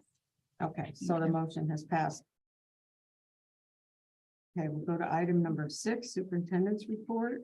Yes, thank you, Lucy. And I promise you guys, Lucy and I did not compare notes before her opening remarks in mine, but you'll hear a consistent theme. I want to start by congratulating Jamie and Maura in Zoom land for your wins earlier this week. And you guys always think I'm joking when I say this, but I don't know why any of you would sign up and volunteer to do what you do. And doubly so for someone who would sign up a second time or third time. I don't know how many terms you guys have served, but your community really appreciates you, whether you don't always feel that. They do, and we appreciate you as well. So congratulations. I also echo Lucy's remarks in thanking everyone involved in the 23-24 budget process, including everyone who voted. To her point, regardless of how you voted, just people that come out and were active in that process. She just walked out, but I wanted to give a special shout out to Kim. So it's on the record in the minutes for her leadership, expertise and wisdom in guiding the rest of us through the past several months.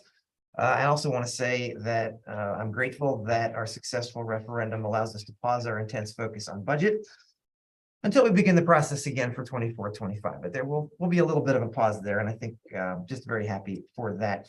As many of you have articulated, this is Teacher Appreciation Week, and I want to thank all of our teachers for their tireless efforts, support our learners, our families, and our districts. I think it's also important to share that even though we haven't felt it so much here in Regional School District 13, there is a well-documented teacher shortage in our nation and in our state.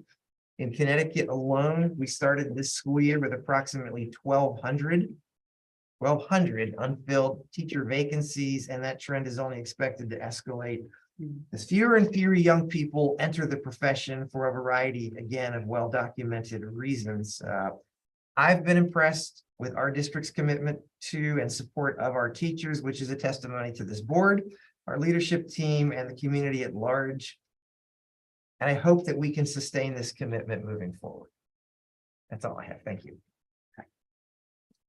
We were going to have Kevin's staff report, but he isn't here. Do we want to take just a 5-minute break while we're waiting for Kim anyway? Just 5 minutes? Okay, we'll just take about a 5-minute break. I can go try to track her down. I think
The agenda, are we on or? Okay, good, perfect. We have a staff report from, our Director of Finance. Tim? Yep, very short report tonight. Our general fund is 77% expended, 84% revenue received.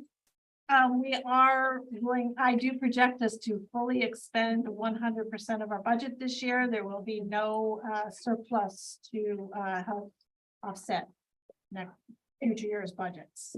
We had a lot of unanticipated expenses that are eating up or offsetting any areas that might have been underexpended. I don't forecast a deficit, so that's the good news. But certainly there won't be any surplus.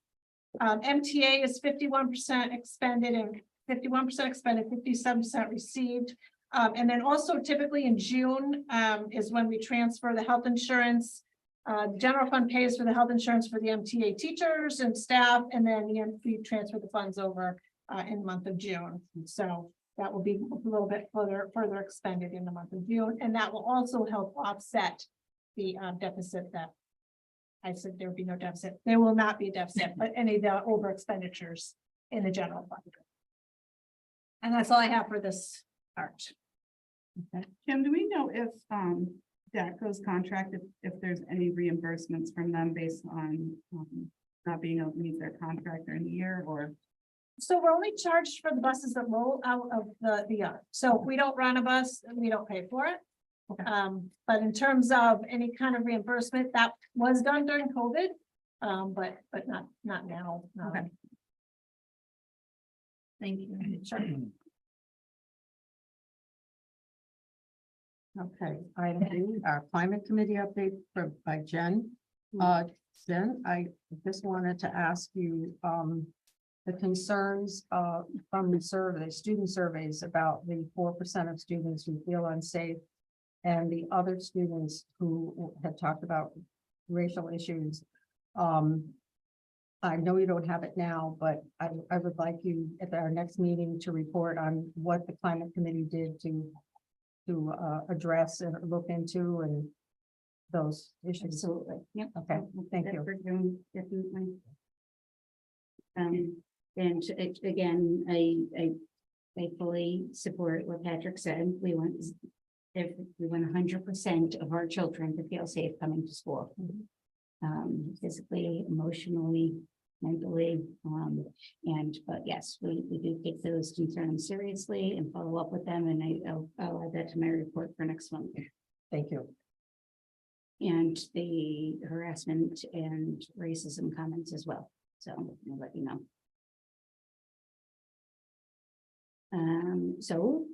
Congratulations, Jamie and Maura. I truly appreciate your selfless service as a member of both the district and the community. It's a lot of hard work, and I truly appreciate it. So thank you, and Maura, you as well if you're still there. And I too would like to give a shout out to our amazing teachers and staff for Teacher Appreciation Week. It's we're on the home stretch, and it's been quite a year, and we would not be able to educate our students, obviously, but give them a safe place to come and be seen and heard and cared for without the incredible staff we have. And yes, we are at almost 100% staff rate, which is unheard of in the district. Excuse me, in the state. And so we're truly thankful for that. So this is our year-to-date. We're in May, and our year-to-date climate report numbers. We have 408 office referrals. We have 164 bus referrals that have been investigated and handled internally. We have 68 out-of-school suspensions. As you might imagine, the majority of those are at the upper levels of at Strong and the high school. We have 8.5 in-school suspensions. and that's days. We have unexcused absences, 1,822. And of those absences, 71 of them are considered truancies. And under the definition of truant, it's 10 days in a year or 4 days in a month that are unexcused. We have had 5 bullying complaints filed and 2 substantiated, and no other Title IX or harassment complaints were filed other than that. Of concern on this report is certainly our absenteeism and our truancy. Some of it can be as simple as a family takes a vacation for 5 days during the school year and the child has, 5 sick days. But each one of these 71 cases are investigated and we get answers for why they're happening. So we reach out to parents, families. Sometimes we're waiting on doctor's notes and excusals.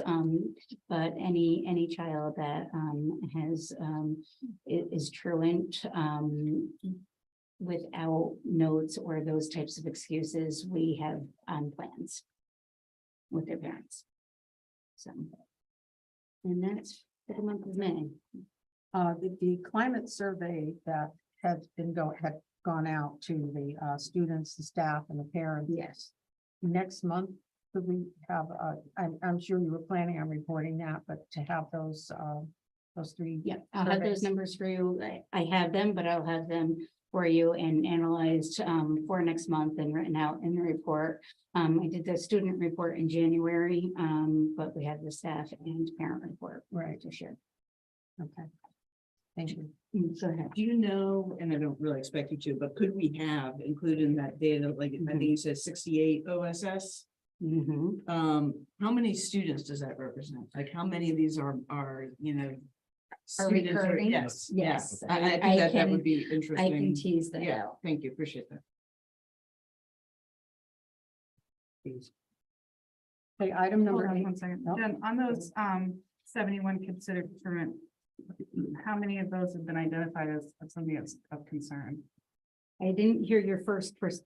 Out of the 71 that are been considered truant, Yes. have any of them been identified as situations that the district is actually concerned about beyond vacation? So I didn't really hear that. Well, they're all concerning for whatever reasons. I mean, I think attendance in school is super, super important. And these aren't medical absences. Okay. And so anything that's not a medical, medically approved absence, I think warrants looking into. Now, whether or not it's a one-off, because I said that because they got the flu and they, had a couple of long weekend trips with their families, we look into all of them. Of the concerning ones, again, the reoccurring, we need to have plans and PPT meetings and those things. We do have several. And that's across buildings. And all those parents have been notified. And all Absolutely, the parents are aware of absolutely. the situation. Yes. So all parents are notified in writing if their child is reaching up to almost 10 absences, unexcused absences. And that goes out immediately and then again after. But any student that has is under this truancy line, we are in regular communication with the adults. Jen, you mentioned the flu, but if someone has a doctor's note for the flu saying they can't come to Yes. school, they're excused. They're excused. Okay. Yes. So the doctor's note is an So- excused so absence. basically So be sometimes we're waiting on those notes, Jason, but sometimes their kids aren't going to the doctor, Yeah. Well, even though was they the have a reason- fever, That was right? the reason So, for my yeah. question, because I think a lot of parents are having a really hard time getting into the pediatricians and the Agreed. urgent clinics and, for lack of, parents are saying, I know my kid's got a fever, I know they've got a bug, but I don't want to drag them into the doctor. Absolutely. So So- what happens is we view those as excused absences because you call in and say, my child has a fever. And then that's part of what we look into. We don't have the doctor's note, but we'll check that off as excused. Because you called your child in sick with a fever, particularly in the elementary school levels, so. No, these ones are more than just, yeah. Mhm. That's what I figured. And it's I know high. it's been a concern and I've heard it from different parents that, you know, they get this letter and the letter is worded very strongly. It's, you know, we have to send it, but We have to, send it. Yep. I just wanted to mention that I think a lot of parents are struggling with the fact that my kid was sick. I don't have a doctor's note because I didn't go, but I'm glad to know that the cases are actually getting looked at that need to be. I appreciate that we're very proactive on just acknowledging too, like you'll get an email or a text even, no, an email. The email will say, you know, unexcused tardy or absent, just for knowledge, and that's important, you know. Without a doubt. You know, especially as they get into the high school age, you know, and they're driving, they might just decide, we used to call it H day, we're going to Hammonasset today. There you go, keep driving past. Not that far. No. Good try. Yeah. Yeah. But, you know, and again, absences across the state and across the country, for young, for adolescents and children have been much higher, post-pandemic, well, pandemic and post-pandemic. And, I think, as a climate, committee and as with, you know, the administration, building administration, we need to keep a close look on that. And continue to monitor it and offer supports to students and families who are having a hard time. And if I could add to that, this won't be reflected in anything Jen would produce because it wouldn't make sense, but one of the things that would be of a greater concern is if you see a recurring pattern year over year, because most of the research would say those adolescents who are now making the choice not to go to school and are fighting with their parents, a lot of times those attendance patterns begin at the very youngest ages. And so where we look at parents and families as being more the responsible ones when they're very young, there is a correlation between school attendance and so of greatest concern would be a year over year pattern, whereas, you know, to your questions, if you get one time, okay, maybe that's that anomaly or the 1 year you took your kid away for 2 weeks or whatever, but it's having year over year. And then of course it layers onto what's happening to their academic, their social, emotional, all of it. So that's what the schools would look at child by child. Yes. Family by family, but we present it to you kind of an aggregate. You don't terribly acknowledge like perfect attendance, and I know there's fairness issues and all that, but I found that as an incentive to go to school. It's like, oh, wow, got a little newspaper, you know, you did. But yeah, it's a different world today. I understand. It is, yeah, especially post-COVID. Right. We could have gotten away with that maybe 4 years ago, but you know. Jen, I didn't hear, is the 68 suspensions a quarterly number or is that a month? No, that's for the year. That's for That's the on the year. Oh, all right. And that's days. And Well, no, I was thinking this. not, yeah, not students, it's days. Yeah, no, that's on the year. We're year to date, yeah. Year to date, yeah. Okay, has anybody used the anonymous reporting Yes. form? Yep, we've had 12 anonymous reports. Since it's been better broadcast, since we met last month. So, and each of them have been addressed at the school level. And I'm alerted each time, so I know that they've been addressed. So I can confidently say that. Go on to item. I don't know. I just want to make sure. Oh. Amanda or Maura? No, I'm okay. Okay, under new I'm, business. sorry, I'm all set too. Lindsay brought up my concern too, is just, I hear that a lot too with parents about, like, you know, calling, not bringing your child for the doctor.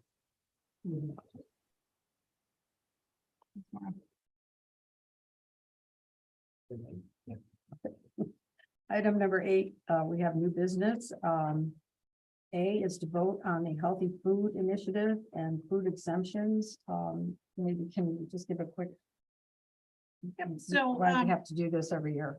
We do this every year as part of the National School Lunch Program, which provides reimbursement for free and reduced lunches, as well as a certain money on regular paid lunches. We have to adhere to different health requirements, healthy food requirements. So different components in meals, what can and cannot be sold, when it can be sold. So we opt in it, we have every year, so that we can receive the reimbursement. So this is just to opt in, but then also the second piece is to a motion to allow exemptions for certain things, such as one-time pizzas at basketball games when they're sold after hours and things like that. So it's actually 2 motions that are needed. But I think you have the motions. Yep. I think we'll put one on the floor, the first one on the floor, and see if there's any discussion after Yeah. you read it. First one would be the first vote. It would be a motion to require participation in the healthy food option of HFC, which is the healthy food certification pursuant to CGS section 10-21(5)F. The Board of Education of Regional School District 13 certifies that all food items offered for sale to students in the schools under its jurisdiction and not exempted from the Connecticut nutrition standards published by the Connecticut State Department of Education will comply with the Connecticut nutrition standards during the period of July 1st, 2023 through June 30th, 2024. This certification shall include all food offered for sale to students separately from reimbursable meals at all times and from all sources, including but not limited to school stores, vending machines, school cafeterias, culinary programs, and any fundraising activities on school premises sponsored by the school or non-school organizations and groups. So we have somebody to make that motion? Oh, you want to say that? Yeah, I'll move that motion. Okay, so Lindsay made it. We need a second. Second. Is that Bob? Yeah. Okay, any discussion? Now, do we know if any of this has changed from last year's motion? No, it's usually the same motion every year. Okay, and are we currently out of compliance with any of this now? Does this change any items that we currently offer within the schools? No, it doesn't. No questions. Maura, Amanda, any questions? No, I'm sorry. Can you guys hear me? Oh, yeah. Oh, You're the yes. loudest. Okay. Thank you. I don't have any questions. Thank you. I don't either. So we'll take a vote. We're gonna have to do a roll call vote. We'll start with Bob. Yes. Jason, yes. Lindsay, aye. Lucy, yes. Jamie, yes. John, yes. Mariah, yes. Linda, I. Maura, Amanda. More, Amanda, yeah. yes. Sorry. I heard yes from both. More, yes. Okay, motion has passed. Okay, and the second motion, Vote number 2, a motion for language for combined food and beverage exemptions. The Board of Education of Regional School District 13 will allow the sale to students of food items that do not meet the Connecticut nutrition standards and beverages not listed in section 10-221Q of the Connecticut General Statutes, provided that the following conditions are met. 1, the sale is in connection with an event occurring after the end of the regular school day or on the weekend. 2, the sale is at the location of the event. 3, the food and beverage items are not sold from a vending machine or a school store. An event is an occurrence that involves more than just a regularly scheduled practice, meeting, or extracurricular activity. For example, soccer games, school plays, and interscholastic debates are events that soccer practices, play rehearsals, and debate team meetings are not. The regular school days, the period from midnight before to 30 minutes after the end of the official school day. Location means where the event is being held and must be at the same place as the food and beverage sales. So I will make that motion. okay, and a second, Second. second by John, any discussion?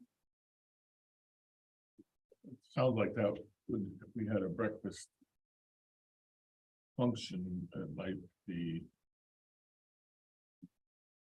against meals to bring in donuts. I don't know of any breakfast functions we've had, So it's the sale, huh? it's the sale If of the the sale- so if given. we Gave it away, it'd be okay. Can't be offered by the PTO. Okay. Yeah, you bring those. Especially- Any other comments? Okay, we have to roll call vote again. Yeah, Jason, yes. Lucy, yes. Jamie, yes. John, I. Yes. Linda, I. Maura, yes. Amanda, yes. Okay, motion has passed. We'll move on to item B is a vote to accept the nurses bargaining agreement, July 2023 to 2024. I believe you all received a copy of just the summary of the key provisions of the settlement. Can we, I was gonna say something else you want to add. well, it's incorrect in the agenda. It's Oh. actually a 3-year agreement, which you'll see if you Oh, read that's it. It should say 2026. 2023 to 2026, sorry. That's You're our, right. that's our mistake. We apologize. So just make sure the motion reads that. Yeah, The 3 So year. the nurses bargaining agreement goes from July 2023 to June June 2026.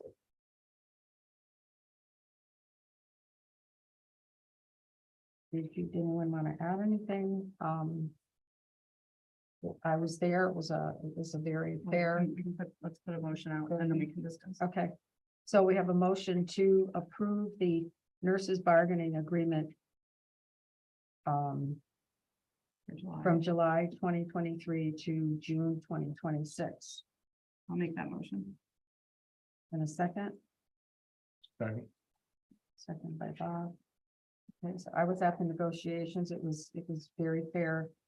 It was actually very good negotiation.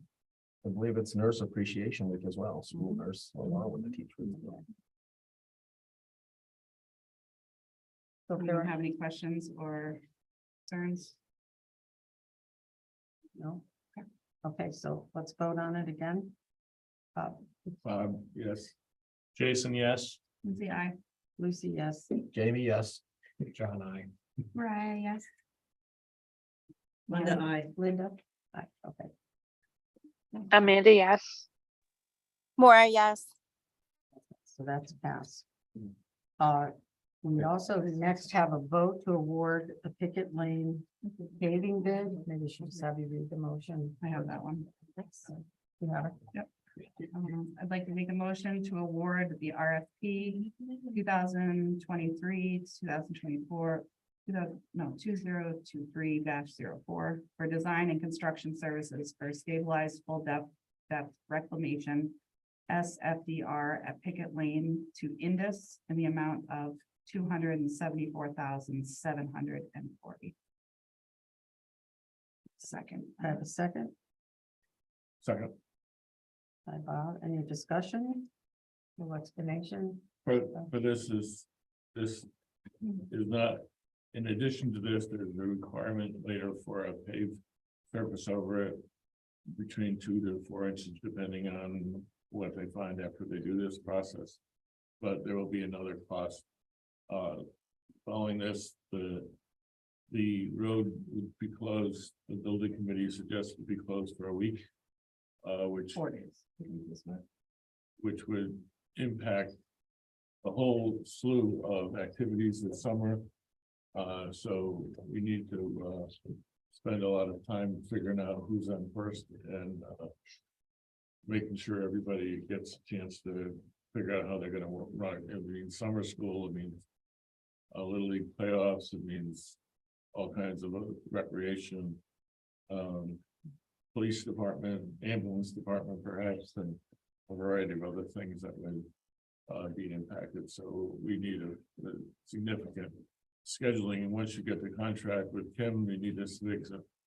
And we didn't ever just talk about whether the work could be done at night. That would obviously raise the cost. But there's large equipment, and it's not like paving, you can do one lane at a time. This apparently does the whole road at one shot, and it's a big machine, so it will be disruptive, but it'll be over. And I think Howie had said too, he really wants to try to see if it's possible to keep one lane section open from Maiden. Because there's it's a pretty serious issue of where the new community center is. Right. And the ambulance, I don't know when they're moving there, but they did vote to move the ambulance down to Corn. As well as summer rec at Allenbrook, their park and rec camp will be running at that time. As well as the farmers market on Thursdays and a summer concert series. If they build the side of town, voted to put in sidewalks, 500,000 for sidewalks. If they put the sidewalk in before the paving. They can get down on Brooklyn. Yeah, that one. But I don't think that's gonna. Yeah, but I just asked, we have a conversation with the town and just make sure everyone's on board, and have them talk to the contractor. Yeah, I spoke to the Little League, so they're aware. This is to commence in July, I believe. Is that what we're hearing? That's what we're aiming for. Yeah, I just saw Howie the other day and he said that they're ready to go whenever we are. Yeah, so this was the proper process to get the approval, then I can reach out to them tomorrow, to Howie and to Indus, and then they can start with the scheduling. I hope to reach out to, maybe it's me, maybe it's the building committee, reach out to all the stakeholders that we know of and major events that are going on and try our best to work around that. So once Indus knows that they've been awarded the contract, then we'll have better information as to how it'll work. Can you offhand have the number comparison between the original ticket quote versus what we were actually spending? Okay, so from the Nathan Jacobson one? Yes. Okay, so it was 1.7 million, but I want to frame that being, this doesn't include many of the things that were included in Nathan Jacobson. So Nathan Jacobson was not a reclamation. It included drainage, it included bike paths, it included traffic calming. So there was a bunch of different things in there. This 274 is simply just the base, the reclamation, the base coat. There will be another, whether it be an RFP or a state contractor or someone on state contract list to do the surface coat. So this is not all inclusive, the 274 yet. I anticipate the whole project to be about 600,000. So I thought. Thank you. Yeah, we'll fall within our current capital budget. Yes, we have the funding for that. And we'll be sensitive to your guys' points about what else is going on, but our hope is that everybody wants to see this get done. And so everyone would try to adjust whatever they could that wasn't critical, including us. So we want to know the dates too, because we have things planned with our employees and summer work and professional learning and all that stuff. And so once we know the dates, then we can start making those plans as well. Yeah, I just think knowing that the resident state trooper's office is now down there along with the ambulance, we just have to be really proactive on that one. I did let Larry know the other day. And he said, he's so excited about his office, he'll do anything. That's what he said, yeah. It is a nice office. Yeah. On the other side of the culvert and walk this out. Yeah. He did get a brand new Space office around down it. there. They've redone it and I don't think he's gonna retire anytime soon. Yeah, I think I might move mine there. And he figured he would accommodate us for that couple days. Yeah. It didn't sound like it was gonna be a long project. I thought it was around 4 days. But Now, I heard him say 4 to 7, depending on like the weather and all that. So I don't think we want to advertise it's only 4 days. It could be longer. We want to maybe give people. And then keep in mind, if we do, which we hope to do, the top coating this summer, we're just talking about the base coat right now. That's another 2 If we days. do, but hopefully they can keep one lane open. Yep. While they're doing it. That's a different process than the reclamation.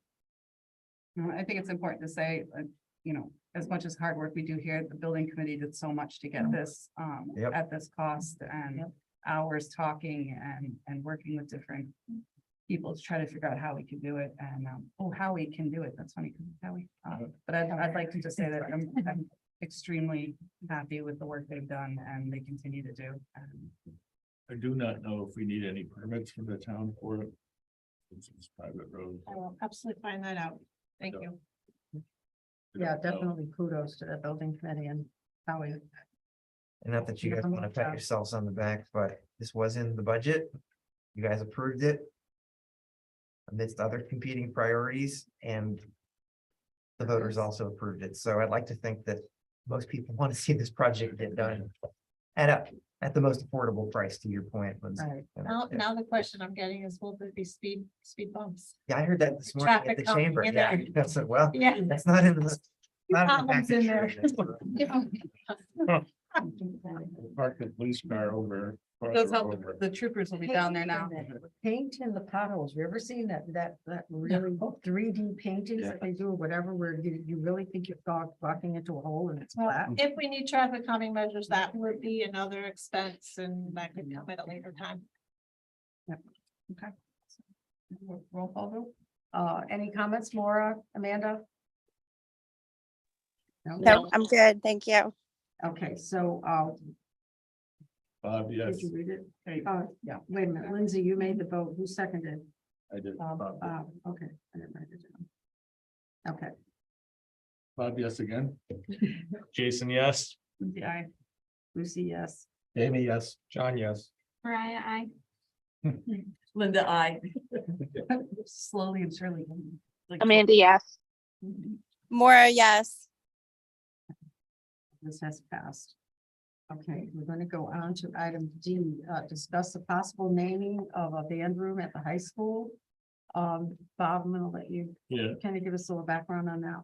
yeah, I was asked by a friend of the family of Bruce Schmalak, who was our first band leader of District 13. He started at Coggins-Shog when the school opened and has worked here for, I think, 24, 30, some 24 years. As the band leader, created a band from the 30 or 40 kids to 120 kids. Worked, continually worked forward, expanding the band into all the other programs that are related to it. I asked a couple of his colleagues, first of all, I asked Tim Fisher if he would have any objection or support of having a plaque that said Bruce Schmalak over the door or inside the door. And he said, no, he would support it because he's worked very closely with Bruce over the years to, to bring music forward. And Bruce has conducted stuff in with Tim. There's a policy for naming school facilities, which requires they be dead for 5 years or achieve prominence in their his or her field. Bruce's achieved prominence in many areas. It calls for having a committee of one from Middlefield and one from Durham, a board member, and then one citizen to make a recommendation to the board. That it seems a little excessive for one little room, but that's the policy. So I have recommendations from the band leader, Dean Kutsarides, who followed Bruce, and Tim's support. Lisa Larson, who many know, as supported, was a student of his and then became the music director for choral. Several other teachers in that and a few students have reached out. And Merrill Adams, a former board member, has also recommended it. So I know this is an odd thing, but in consideration of this family, I brought it forward and asked for your support. I have letters from these folks if you want to see them, but they're basically felt that Bruce was an inspiration to all of them. My son and daughter were both band captains in their time here under Bruce. He changed their lives, and was responsible for really, the gathering together of students over the years when the school was growing. And so I asked your support. I would think that it wouldn't be like a name, it would be like a plaque and install it inside the room somewhere. So that's Well, I think thank you. I think since I know Bruce myself, my husband worked with him as well. And another little piece to that is that I believe he was our first band director when the high school started. So he basically set up the whole program. or got the program started, and then, of course, whatever happened over the years. Since we do have a policy, we probably should at least put together that committee and have them just meet. Can I speak to it too? Sure. Because since Bob put this out, I did research and I'm gonna admit I've never seen a policy that reads quite like this. And this is in the 3000 series, which we're gonna bring to policy committee next We week. didn't So get to this one yet. we have some recommended changes to that, but this is in front of us now. So the way I read the policy, the first thing required is a 2/3 vote of the board to agree that the band room should be named. And once it's done, this committee has to openly solicit recommendations. And so I know there are people that have a specific name out there, but to follow this, that's the way it would have to be done. And the only thing I would ask you all to consider, I'm not saying you should or shouldn't do this, is how many rooms do you want to be named in this high school, in this district? Because I'm not saying this gentleman isn't worthy of being named, but you may have other folks out there, and then that's probably what this policy is designed to kind of keep from making, like, so it's something to consider. And I don't know if you guys want to vote tonight, and I don't know where the 2/3 thing came from, because there's 10 of you, and so I don't know why it's 2/3. You know, to tag on to what you said, about naming a room, I guess that isn't something that hasn't been done before. And perhaps when we put this committee together, rather than voting and saying, yes, we'll go ahead with the band room, that what we have some type of recognition for Bruce, because if it's not going to be the band room for whatever reasons, there should be something. And maybe the committee might come up with something just a little bit different, but we're still honoring the requests that people have made. You know, maybe the plaque doesn't have to go over the band room, might go somewhere else. We don't know. And another option, depending on the expediency of this, is to let us get through this policy at policy committee and see if even a different process is something you guys want to look at. Again, I'm not suggesting that we shortchange anything, but again, this is it's a very interesting policy. And also, We sorry. have other things that are named, like benches and stuff that haven't gone through this policy. We named the gym at Strong School for the bench warmers. We didn't go through this policy. Was the policy in existence then? Yeah. Oh, all right. Well, again, you are the board. I'm just letting you know what the policy says. But it was 1999, so. It says it was reviewed in 2009. I'm not sure that anything was changed in it, though. But I do think, to Doug's point, one of the dangers, I think, is that because someone has access to a board member, that gets pushed to the board. And I think that that's what that policy is designed to prevent, is that, so that, you know, I want room 114 to be Memorial Linda T. Darcy room, right? And I live next door to a board member, and I'm gonna see what that person can do. So I also am not against the idea, but I do believe that there needs to be a process that makes it more than access to a board member to get it in front of the board.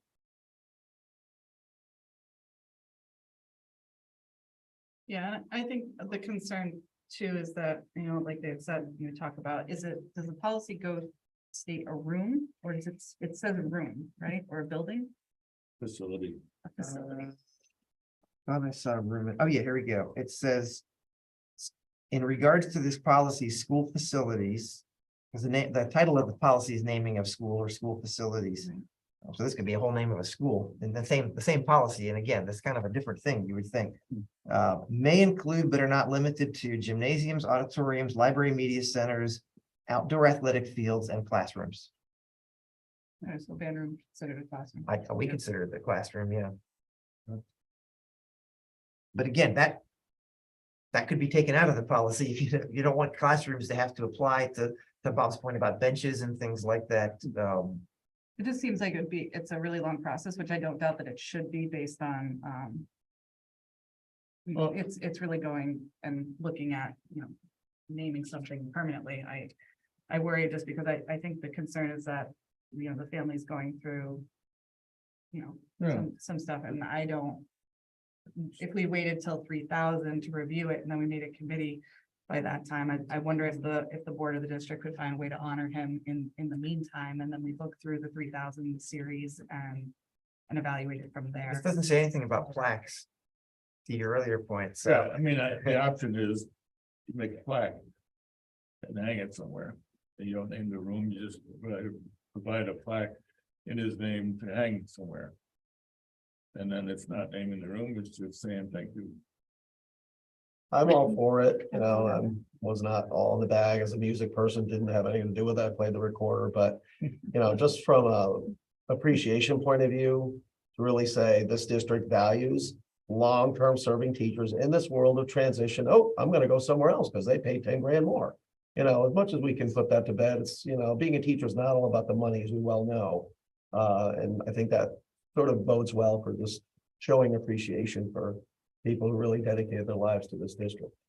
And the community too. I mean, this person gave a lot of his life to the community, not just the school. Yeah, I think a plaque would be appropriate. Yeah. And then. Especially if he was the founding teacher of the program, I think that's a wonderful idea to honor him with a plaque outside of the room. I'm skeptical of naming the whole room, but I love the plaque idea. The uniform, when you first walk into the fair area, that is his as well, I believe, right? The first band uniform, I don't know if it's actually his, but You got the first band uniform. Yeah. We didn't have uniform. So, I mean, I would suggest, you know, that if we create a plaque, I would have it made. I can get it made and we could present it to him some night, maybe at a jazz concert.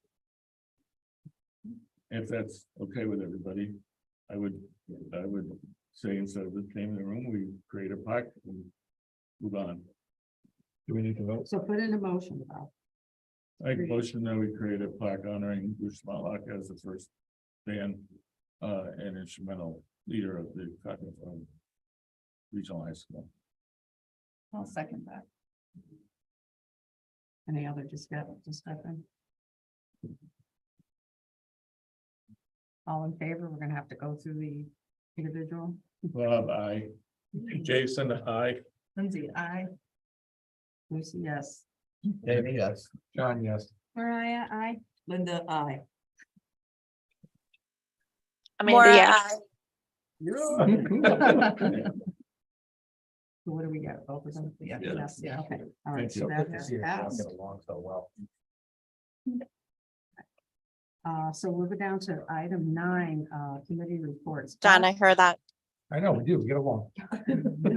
Policy committee meeting, April 19th, 2023. We have a first reading on the 2000 series. Are you ready?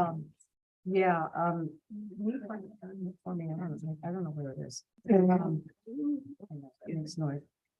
Before you begin, I just wanted to make a suggestion. I probably could do this at the policy meeting, but there are so many policies here and we're really going through them one at a time. And I just wondered if we might want to consider having a maximum of 10 in each of the series. Just don't go beyond 10 because it's a lot.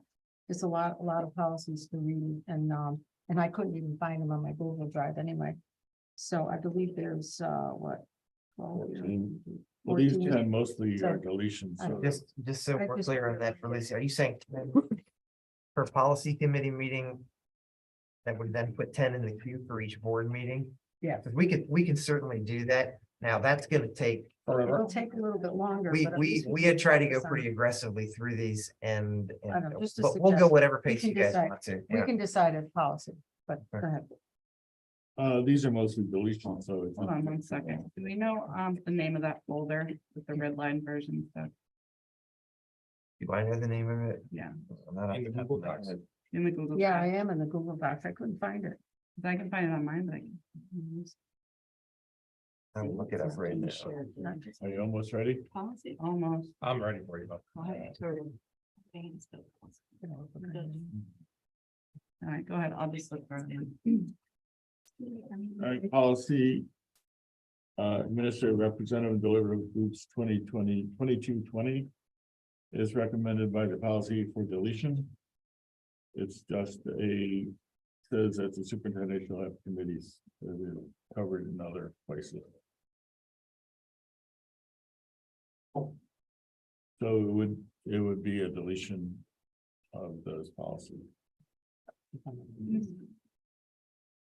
Okay. Any questions? The next one is 2130, and it's combined with 2139 in the, there's two of them in the in the Google Doc. But 2139 replace 2130. And this is to basically, it says the superintendent should provide in preparation and maintenance job descriptions. That's basically in our union. But we're moving this policy to the 4100. So it would disappear from the 2200 series and go to 4100 series. I'm sorry, which one are we on about? 2139. It's also merged with 2139. yeah, 2131.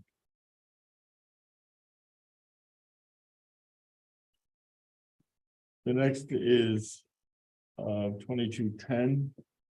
2210 is administrative leeway in the absence of a Board of Education Education policy. This one, the committee recommended to keep as is. And it just says the superintendent can take action in emergency situations.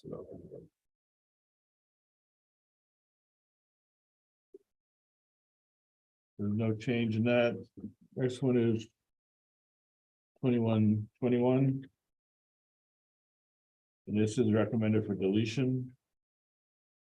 It basically talks about developing educational programs under administration, clarify teachers' responsibilities, each who reports to. It's all part of the union contract. So it's not necessary. So because it's outlined within the teacher's contract, it Right. doesn't need to be within our policy. Right.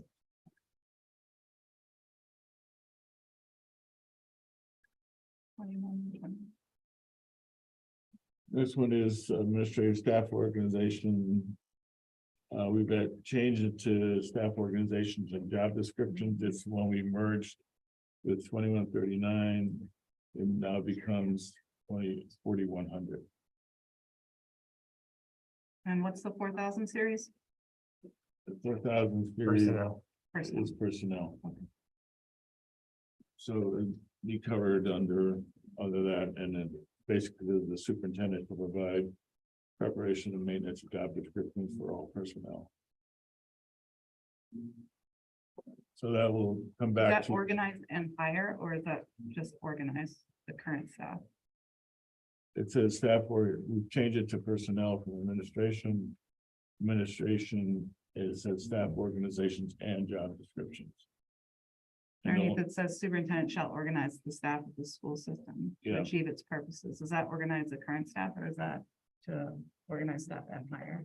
I don't read it as higher. I would think that would be a separate policy. What made sense to us was that the job descriptions would be like listed in an org chart. It's like some of the stuff you guys asked for a few months ago. Mhm. And so having those separate didn't make sense to us. We thought they should be in one place. You have the chart, and then you have a description for every job that's in the chart.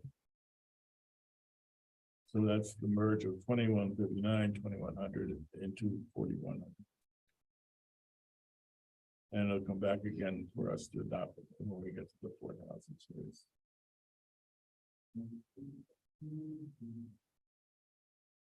Policy 2000 concept roles in administration, it's recommended to delete it.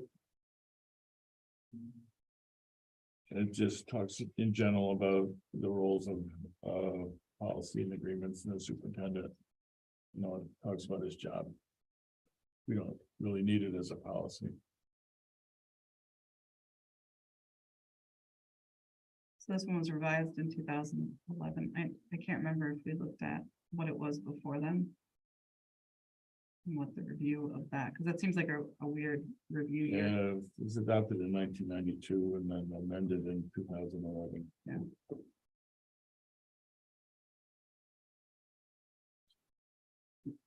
I can't remember, did we say that it was duplicative of where we state the role of the superintendent?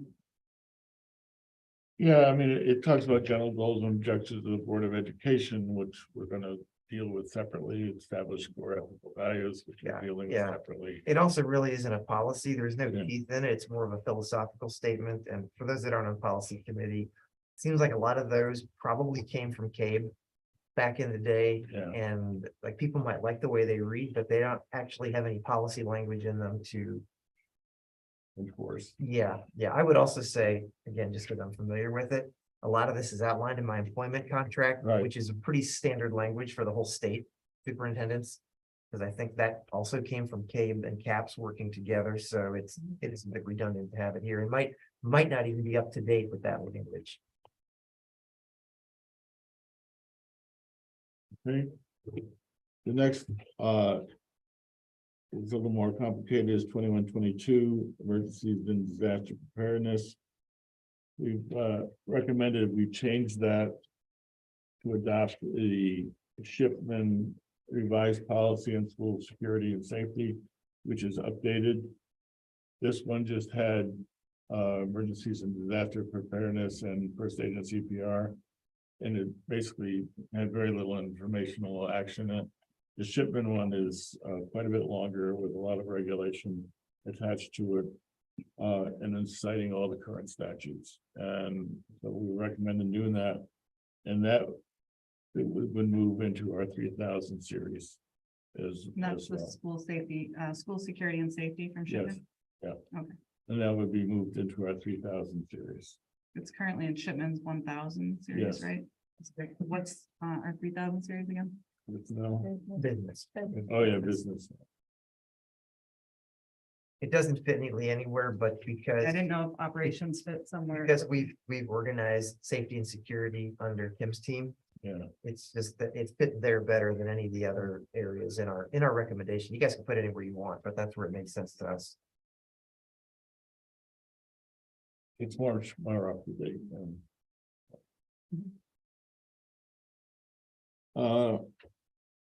Policy book 2231.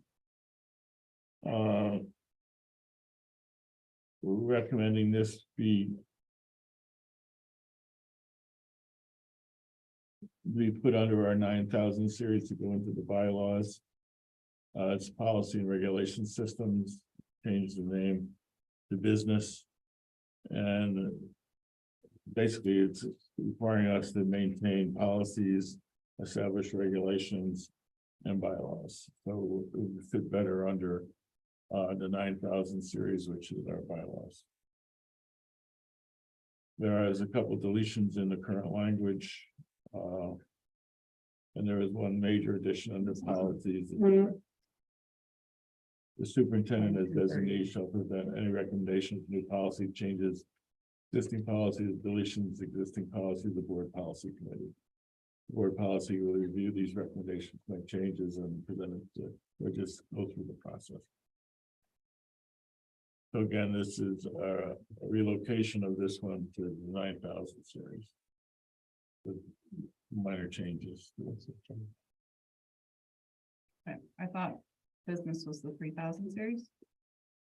No, Yeah, but I think the recommendation from the administration was to go into 9000 series, which is our bylaws of the board. So you're saying we shouldn't have business on there? We should. Yeah, We should say board bylaws instead. Yeah. because the Okay. administration is crossed out and is Okay. added as business, so that should change the bylaws. You should change the bylaws. Yeah. We didn't do that. I apologize.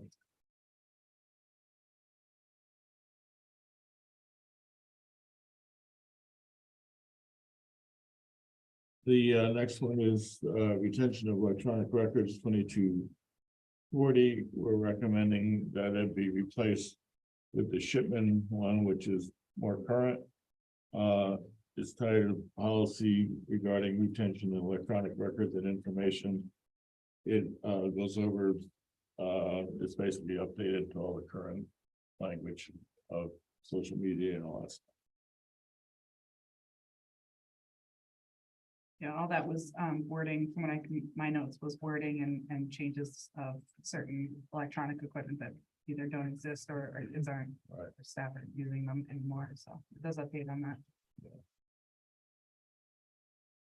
Kindles, books, telephones, Walkman, they're not around anymore. So anyway, Pagers. that would go. There's there's a pager in that one. Yeah, yeah. That would go to the 3000 series. And we'll bring that back under the 3000. Next one is 2131.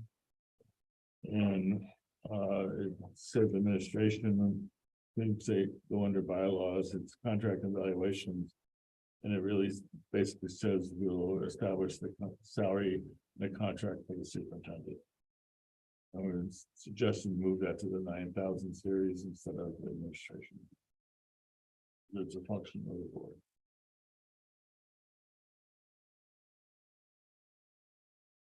The next one is the uniform treatment of recruiters. We had actually a lot of discussion on this, but we're recommending to use the language of Shipman and move it to the 5000 series. And it's really about you having recruiters come into the high school and commercial, military, and other ones, and how they act. We're just recommending a change it and adopt to the 5000 series. So we have very little 2000 series left. About 4. That was the recommendation of the policy committee. This would be our first read. And they would come back next month for approval. I think a lot of that discussion too revolved around how times have changed with school security and was very easy, back when I think the original policy was in 2010, the security has changed in that time frame. And the shipment policy is very cognizant of that. I think it's a very well-done policy.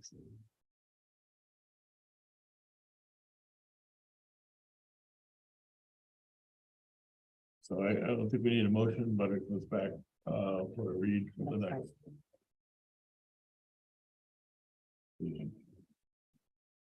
Okay, Thank you. thank you. We have another policy committee next week. The 3000 series. We will have them all ready. If you don't want to go through them all, or if we don't have time, that's fine, but we're ready. Kim's done the lion's share of the work on that, but we'll be there. Okay, item number 2, possible vote regarding the posting of community flyers. We had quite a discussion on that. And we do have a motion. I will put the motion on the floor. It was drafted by Shipman and Goodwin. And then we can have a discussion. So the motion will be that beginning June 15, 2023, the district cease use of the community flyers webpage and district social media accounts to post notices by outside community organizations and limit such webpage and social media accounts to posting information about the district schools, and school-sponsored and school-related events, activities, and accomplishments. I'll make that motion. And a second. Sure. Okay, so we have My only concern is school related. in terms of how it's defined. Yeah. Well, and I've already spoken to Peter about that, and I said that before we go forward with that, we probably need to have a policy that defines some of the wording so that we know exactly what we're looking at, and he agreed. So, yep. So we'll send that So we'll have policy that, to yeah, form a once we policy pull on it the all school together. related. Well, I think they may have a policy, pull it together and then and send it along. But yeah, I told them we need some definition. Yeah. And I think to Linda's point, I think that could be a slight gray area. However, I think it's clear from some of the input we've gotten, there are things that we've been posting that are clearly not school related. And so I think that was the intent of the board, was at least to get that piece kind of shut down. And I think, yeah. I do agree. If we're gonna put wording in there, it needs to be, unless it's clearly defined, then it needs to be clearly defined. Yep. Any other discussion? Maura, Amanda?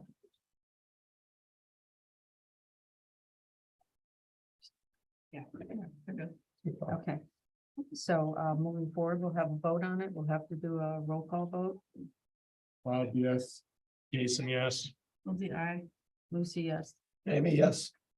John, yes. Mariah, I. Linda, aye. Maura, I. Amanda, yes. Okay, it has passed. Okay, second committee meeting would be student achievement. April 26th.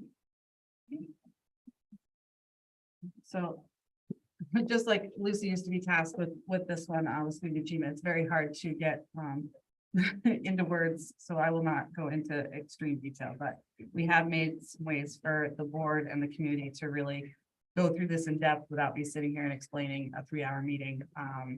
All of our meetings have been on Google Meets the past 2, I believe, and we're going to continue that with the possibility of doing in person if necessary, if there were presentations that required it, or if we wanted to.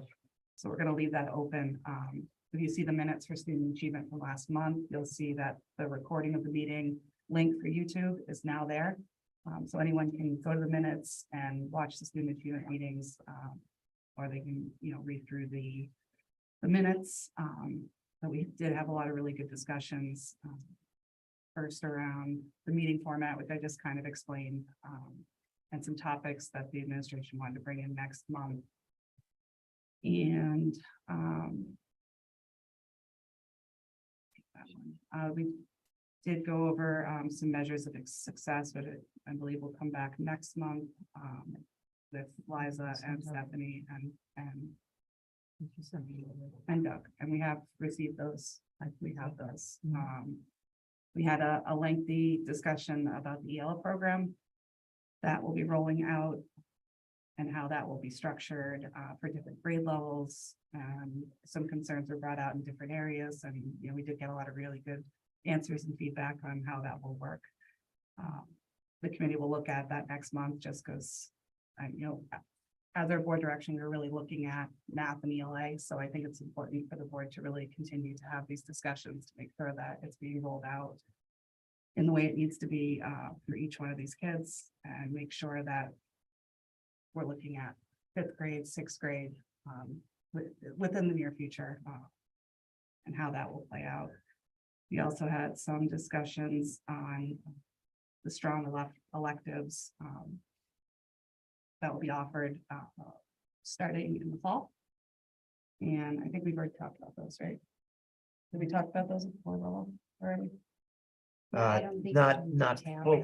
You had Cheryl's presentation during the budget work sessions, but not the All right, specific. so I just like to read those real quick. Some elective courses that'll be available will be campus beautification, health, food is fuel, physical education, PE, fitness and skills, TI, do-it-yourself carpentry and construction or hammer time, enrichment, makers madness, and lights, camera, action. And I do want to say that it's been great to see Strong really support this and the hands-on learning. And I can tell you, the kids I've spoken to are incredibly excited. And these will be offered every quarter, so the kids will change out quarterly. And I think it's a really great start to getting these kids out of the tutorials and moving and doing and finding things that they love. And I think some behavioral issues will start to be solved a little bit in a small way. And I like the course offerings in the sense that I think they can mutually help each other as well. Perhaps the lights, camera, action people can see, let's go in there and see what they're building. Oh, they're building cutting boards, perhaps for the food is fuel program, et cetera, et cetera. So. Yeah, they're very that'll be good. interactive course offerings. Very different than what they would normally get during the day. And through all these too, I think there can be reaffirmation and practice and application of math skills and literacy within that context as well, that I think the majority of students will actually retain things a little bit better because it involved them standing on their feet and doing things, your senses are more engaged and it becomes imprinted in your memory. And I know that Cheryl's gonna work really hard on scheduling. This is no easy feat for scheduling quarter with all these kids that want probably all of them. And whether some kids need or want a study hall, one of the quarters will be something to be evaluated. If an elective can't be offered, due to size, there might be a quarter where a student has to take, a study hall, but the majority of those would be eliminated, which I think is the direction we were looking for.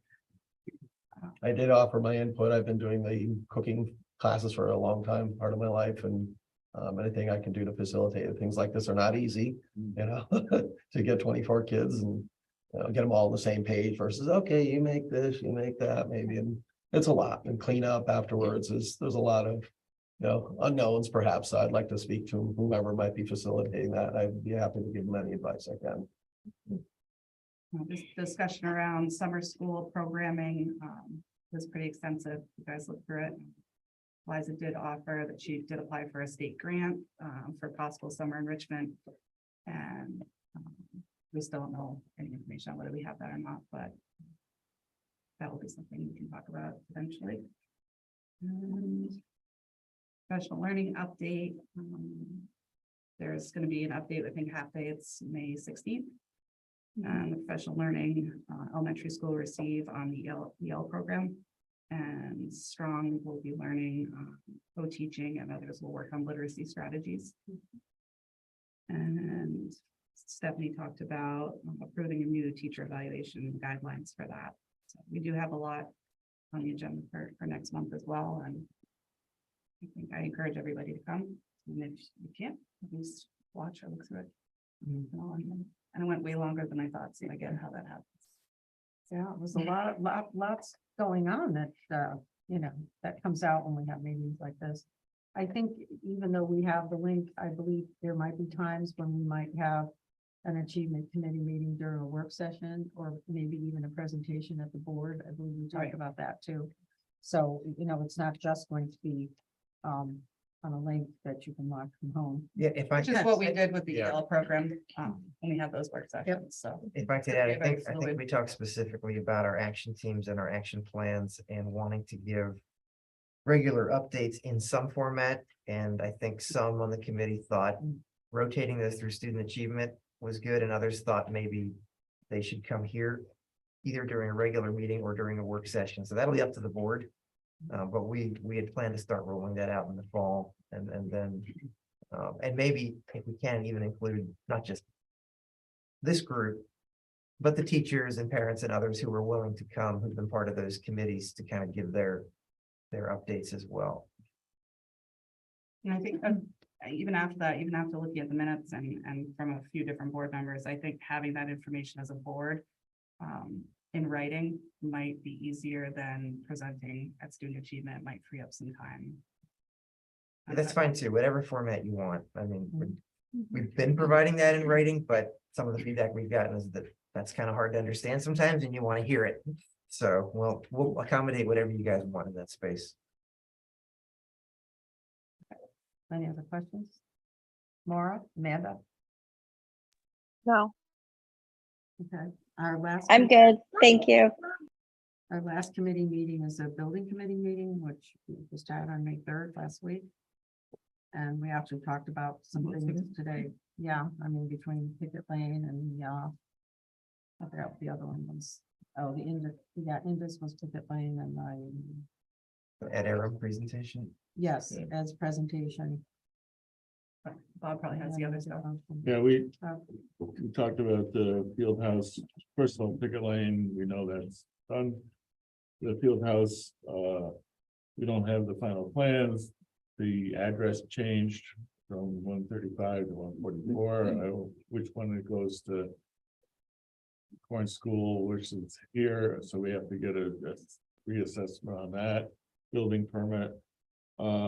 And that hasn't been done yet. And but other than that, we haven't seen the final plans yet from the contractor, so it's delayed. But we're hoping to have it under construction by now, but And not in the middle of paving. No, it'll probably come the day. The building will be delivered Around the same time. Yeah, guaranteed it'll come the day that We they close start. the road, they can camp out. Exactly, just keep working. You got 4 days to get it done. You can't go anywhere. You can walk out, you got food. So anyway, they think. I can't tell you what they think, but it's kind of odd.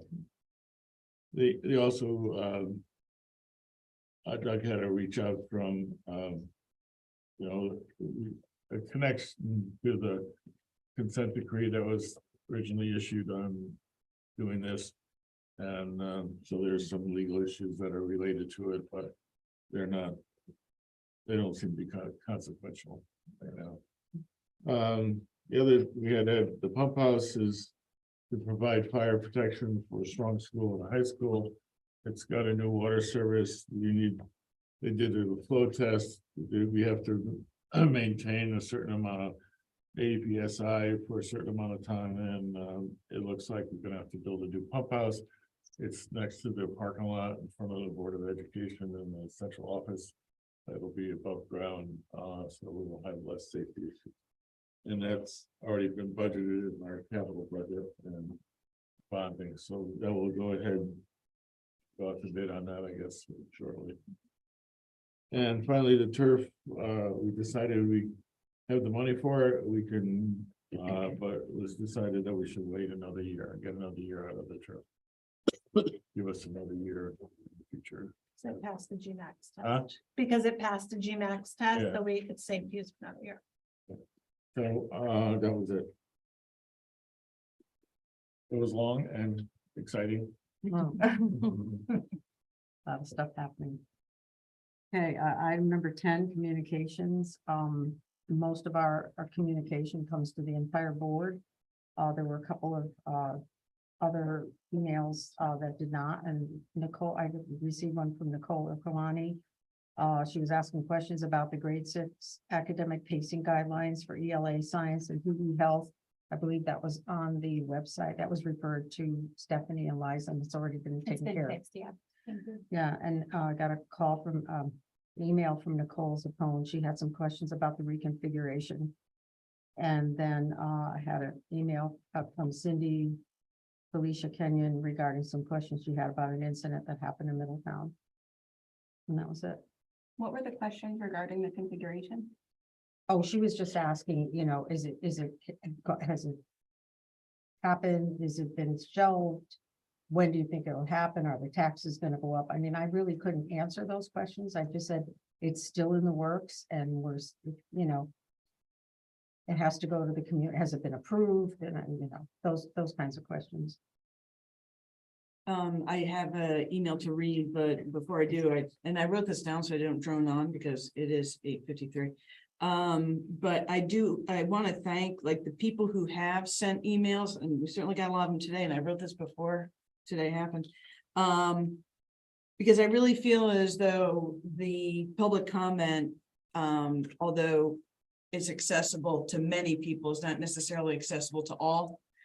So I would like us to discuss at some point, not necessarily, definitely not tonight, the idea of these emails being considered part of public comment if the people have asked for it. And so I think it's great for us to share what we're hearing. But so for instance, the one that I'm going to read, they specifically asked, would you please read this at the meeting? Because the individual may not have been able to be here or online, but still wanted their voices heard. And I think it's really the only way for us to really get a good handle, if we can encourage people to do it. I think it's important for us to hear as many voices as possible. So I would encourage people to send these emails and ask for them to be read, but also for us to talk about the objectives for this item on the agenda. So the email that I received was from Ann Cassidy, and it says, members of the board, this is to request that the BOE reinstate the Wellness Committee In past years, the Wellness Committee has functioned as an accessible and constructive vehicle for addressing important matters related to school climate, and when reinstated, it can provide another opportunity for enhancing the quality of our students' experience in District 13. Thank you, Ann Cassidy. I also received an email from John Swift asking me to read aloud at the meeting as well. Hello, Mariah. I'm requesting that this email be read at the next public meeting of the Board of Education on May 10th. This is to request that the Wellbeing Committee meetings be reinstated and open to all who wish to attend. And then I also received a separate email from a community member, a parent of a fourth grader at Memorial, to bring awareness to the board that a disparity exists between the Brewster Memorial Track and the Lyman Track. I want the board to be aware that this is not one program. If one track has enriching field trips to places such as the Roger Williams Zoo and the Mystic Aquarium, while learners at Brewster Memorial have push-in experiences brought to them in school, it is not the same. I do realize that the John Lyman PTA is sponsoring the zoo field trip. However, the fourth graders at Memorial used to go to Plymouth Plantation, which was an awesome experience. They have stopped going and instead bring Eli Whitney Museum to the school, and they go on a 2-hour hike through Wadsworth. My child, who is currently in fourth grade at Memorial, has not been on a true field trip since fall of first grade.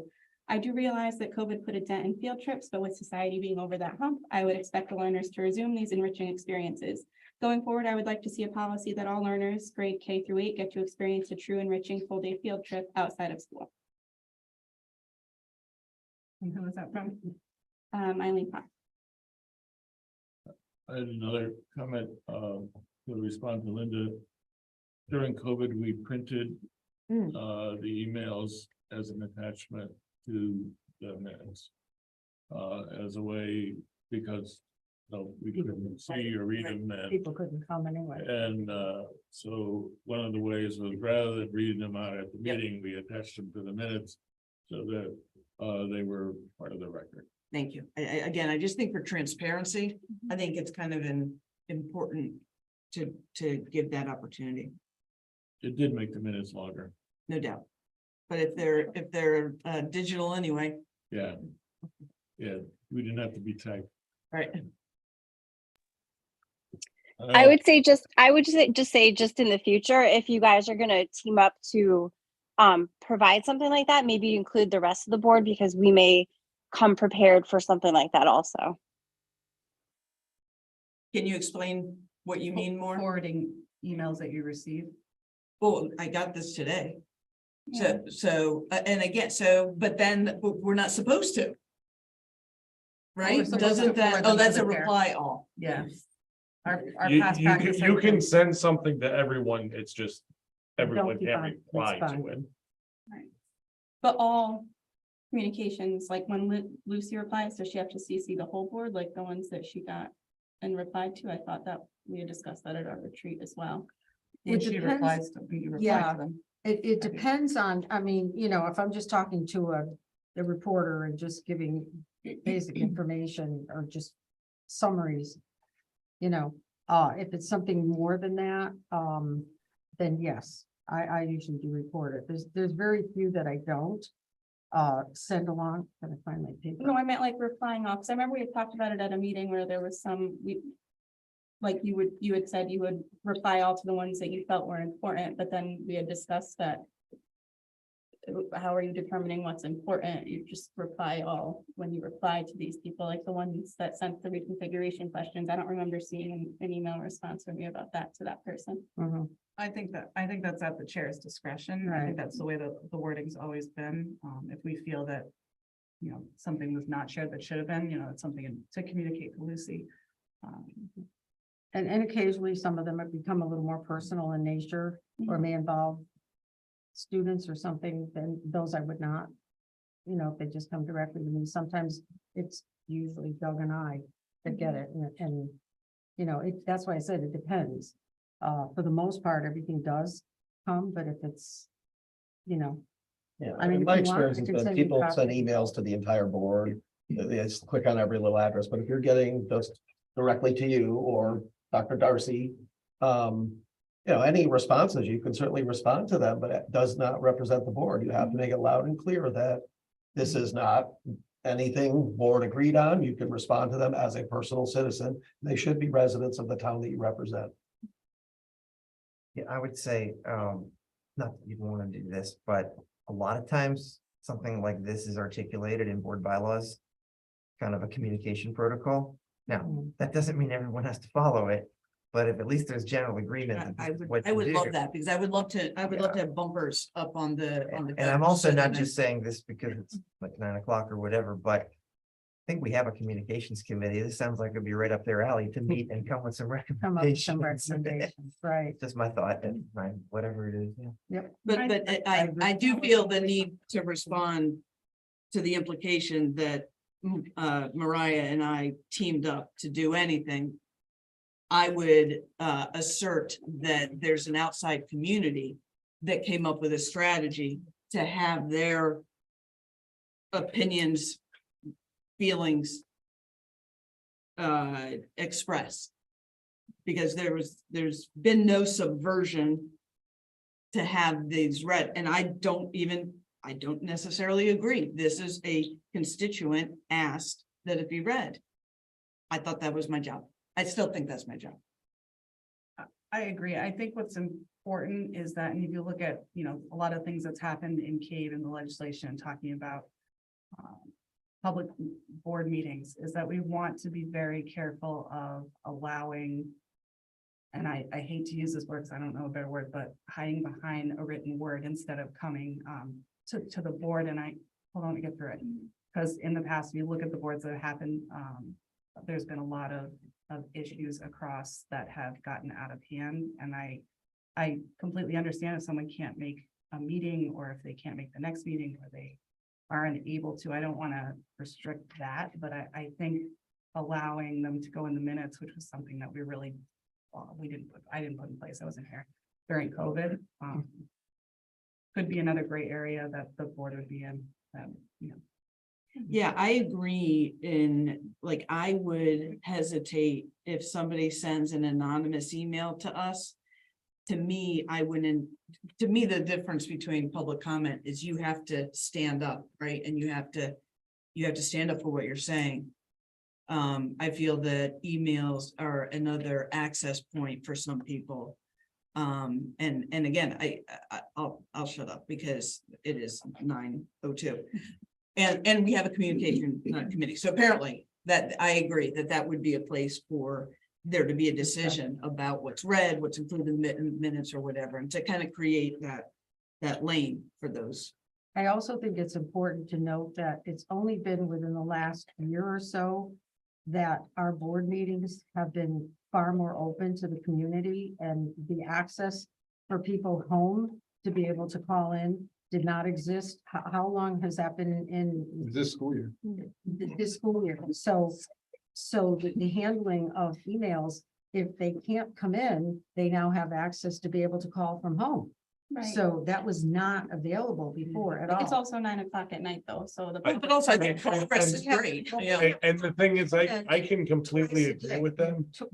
Public comment earlier and later. Public comment earlier is only related to items on the agenda. And what So if they about wanna- people that work second and third? shift? Exactly. Like, I work second shift. I take vacation days to come to board meetings. making If it I wasn't taking a accessible. vacation day, there would be no way for me to communicate with the board. Yep. Just because I work second shift. Yep. I've got a kid in the school It's district. 9 o'clock at Relegated night. to Some a female. people are putting their kids So- to bed and going to bed themselves. They want to talk about an item Yeah. not on the agenda. They can't do that. Okay, good point. We could change that. And if we want community engagement. And again, that's not to say that we haven't progressed, the fact that they can do it, progress. I think the Just nuance stop. here, just to understand kind of the history, at least my dealings is, public comment was there before there was such a thing as email. And it's kind of existed. And it's a courtesy, not one required by law, that most boards will offer in one way, shape, or form. The real question here is, if somebody sends you all an email and shares their thoughts, they've shared their thoughts and you all have it. And so they've achieved the access that they never had unless they came to a meeting. I think what we're talking about now is there some obligation to now share that email with the public? And that's something you guys have to figure out, because I don't know that that's a common practice, but if you want it to be, then I think it should be, and you just have to decide that. And then it has to be all of them. You can't just pick and choose. Right. And that's my concern, Doug. Thank you, because that's exactly what my thoughts are as far as if that is going to be something that we agree on as a board to do, then we are going to be here all night because we cannot just pick and choose which specific emails we're going to share that target or make us focus on certain topics. So we're going to be there much longer if we're going to all be taking every email that we've received, so that this is a new way for people to be able to share their opinion. I will also tell you, having been on the board for at least 7 years, that the amount of communication that the entire board gets is tremendously more than was ever received before. I don't recall receiving emails to all the board members in the past, especially when I first got on the board. If we did, it was a very rare occurrence. We would just get an update from Bob, who was chair at the time, with just a sentence or two about what it was. We never saw the emails. This group now, you've been fortunate to pretty much see every single email that comes along. Most of the time now, the community is putting everybody's names on it. And then if it's something that I feel the whole board needs to be aware of, that it's an issue that's important, then I make sure that when I reply to everybody. So it has really opened up significantly. And Doug makes a good point. Is the communication for us, or is it for everybody? You know, I believe that the communications are for us as a board to be able to make decisions, not necessarily for the entire community.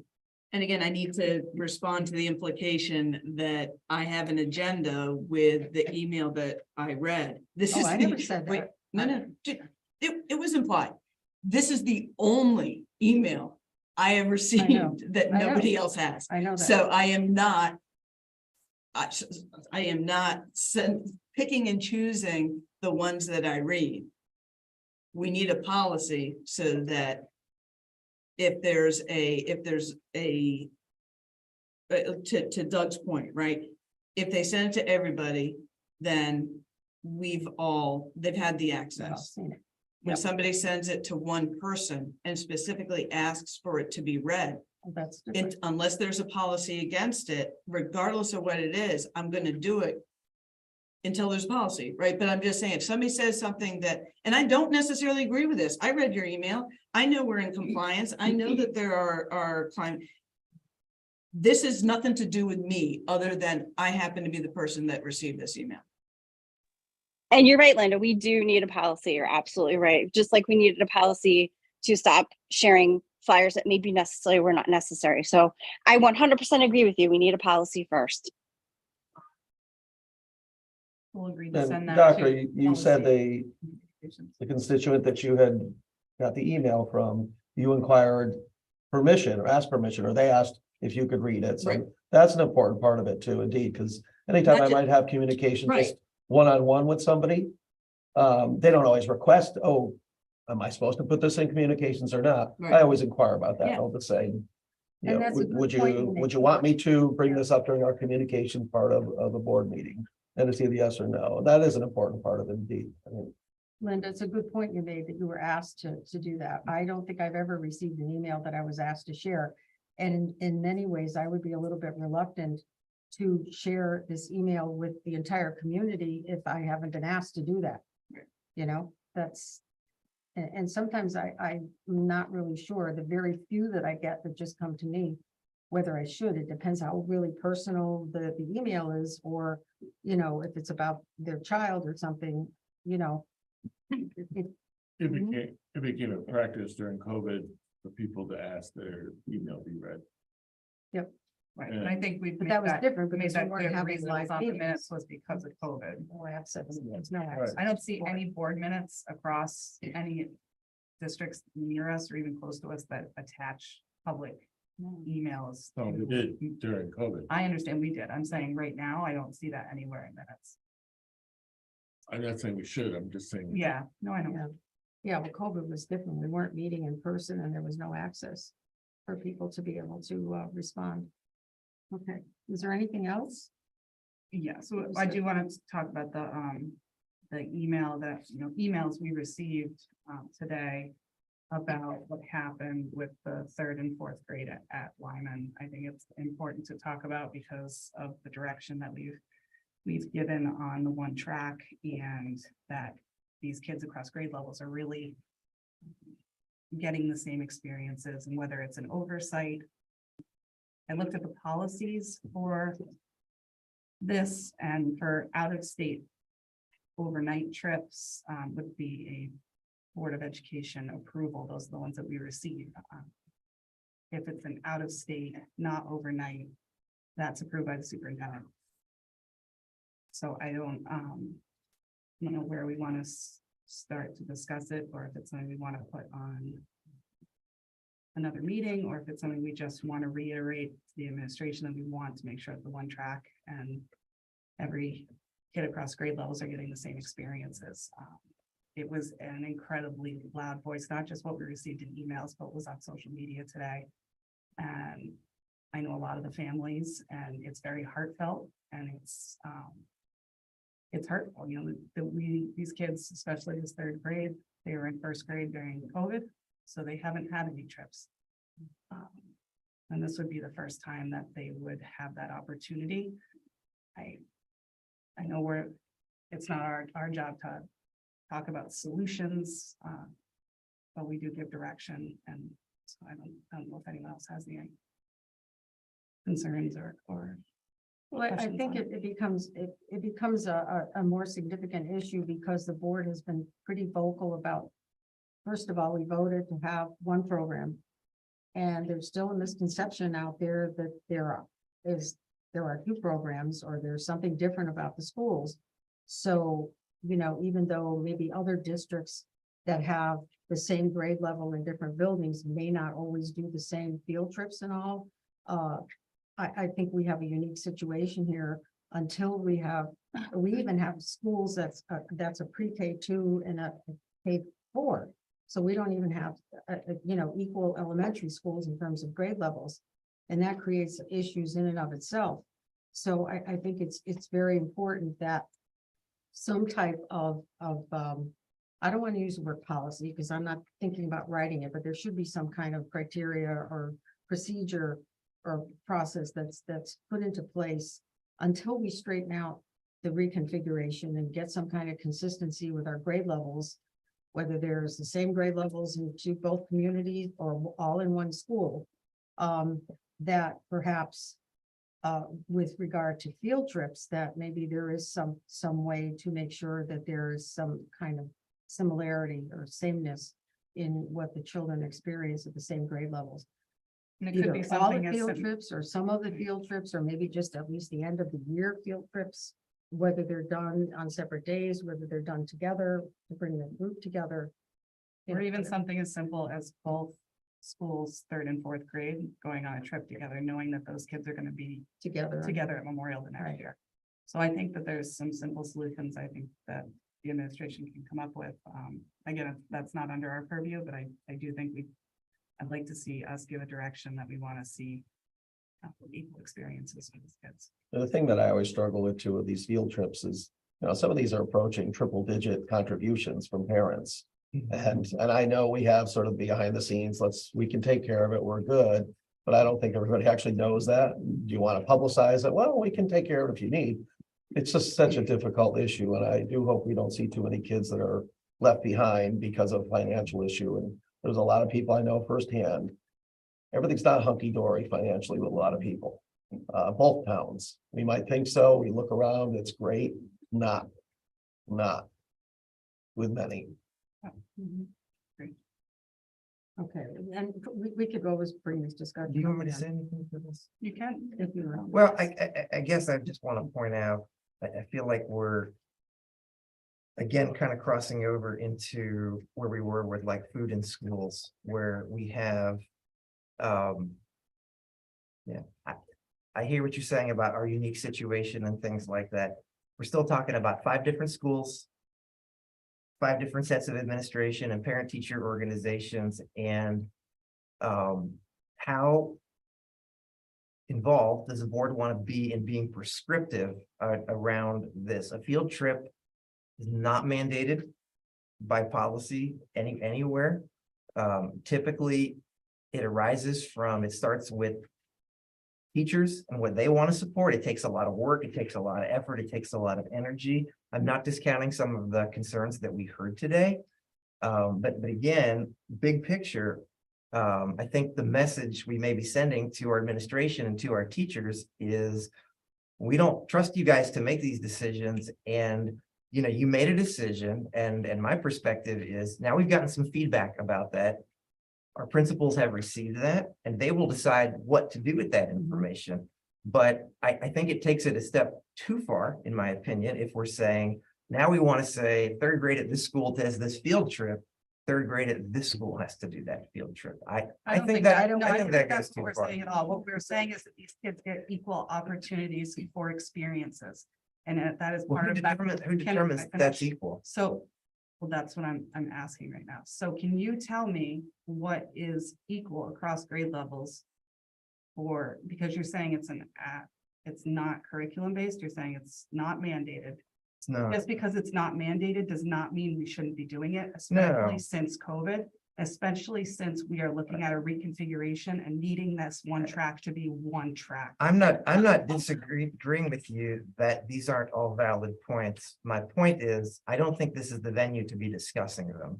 I believe these should be discussed with principals, with parents going directly to them, with PTAs, with teachers. Certainly, if there's information from the board, I'm afraid of being a bit reactive to a particular situation where information about all of this has been out there all school year.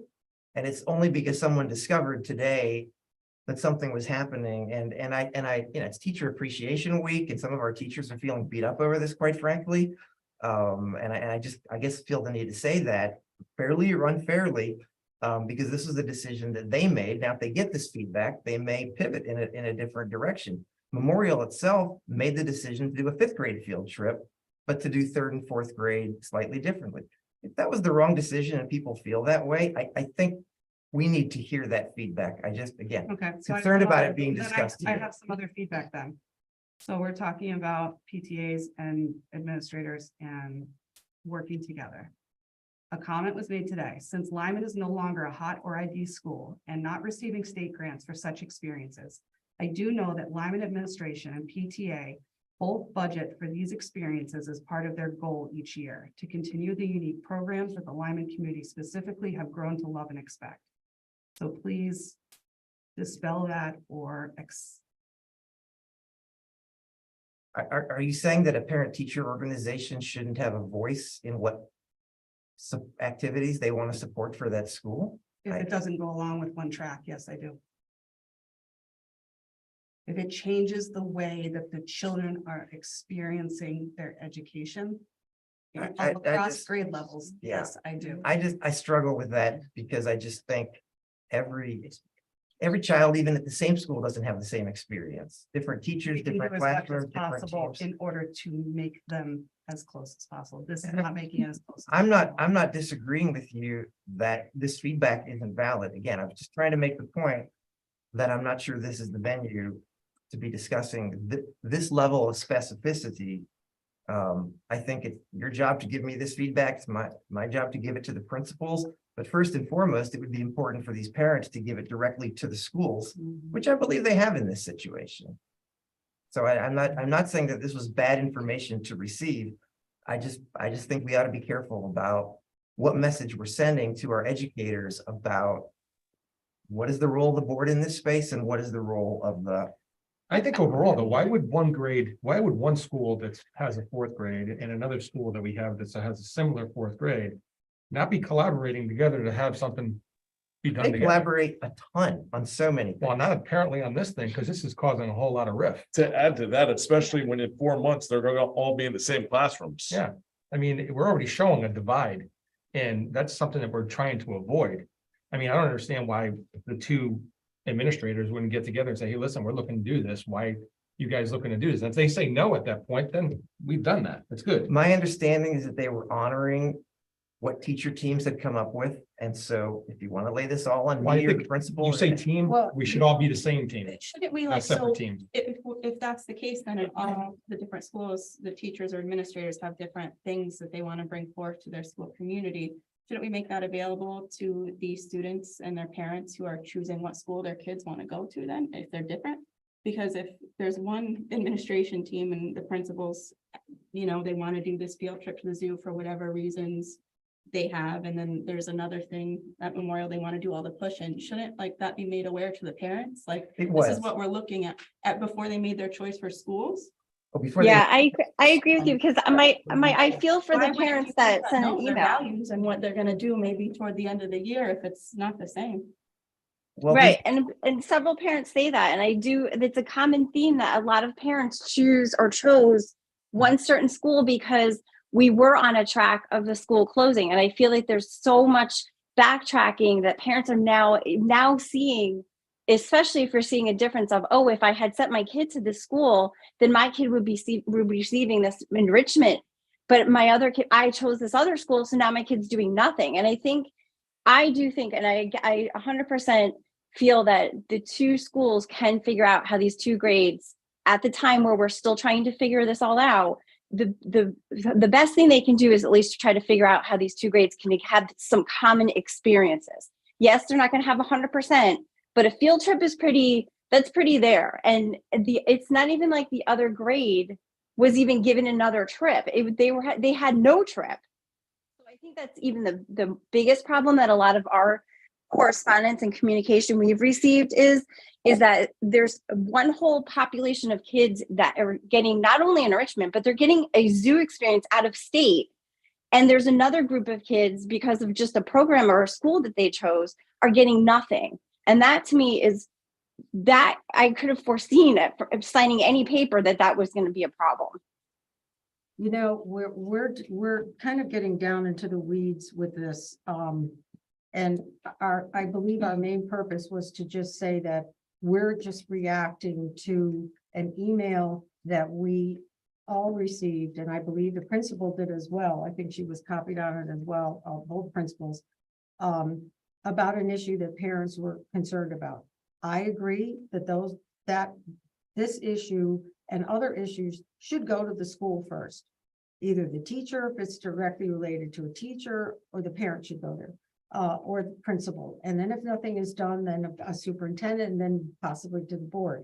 So I think what you're getting here, and I'm going to say this, and you can disagree with me, is that we're just reacting to a concern that a parent had. It's not our place to decide how that should or shouldn't be addressed. But There were several though, Lucy, just to That's clarify, there just- were several. And I want to make it We're just clear, asking, because this is can I not, finish? We're just asking that, you know, it be looked into and somehow addressed, just to, you know. When I hear that loud okay, and clear. That's yes, it. Yes. That's as far as. I want to make it clear, we're not just talking about something that was sent to us, that's just an incident that normally we would just forward to the principal.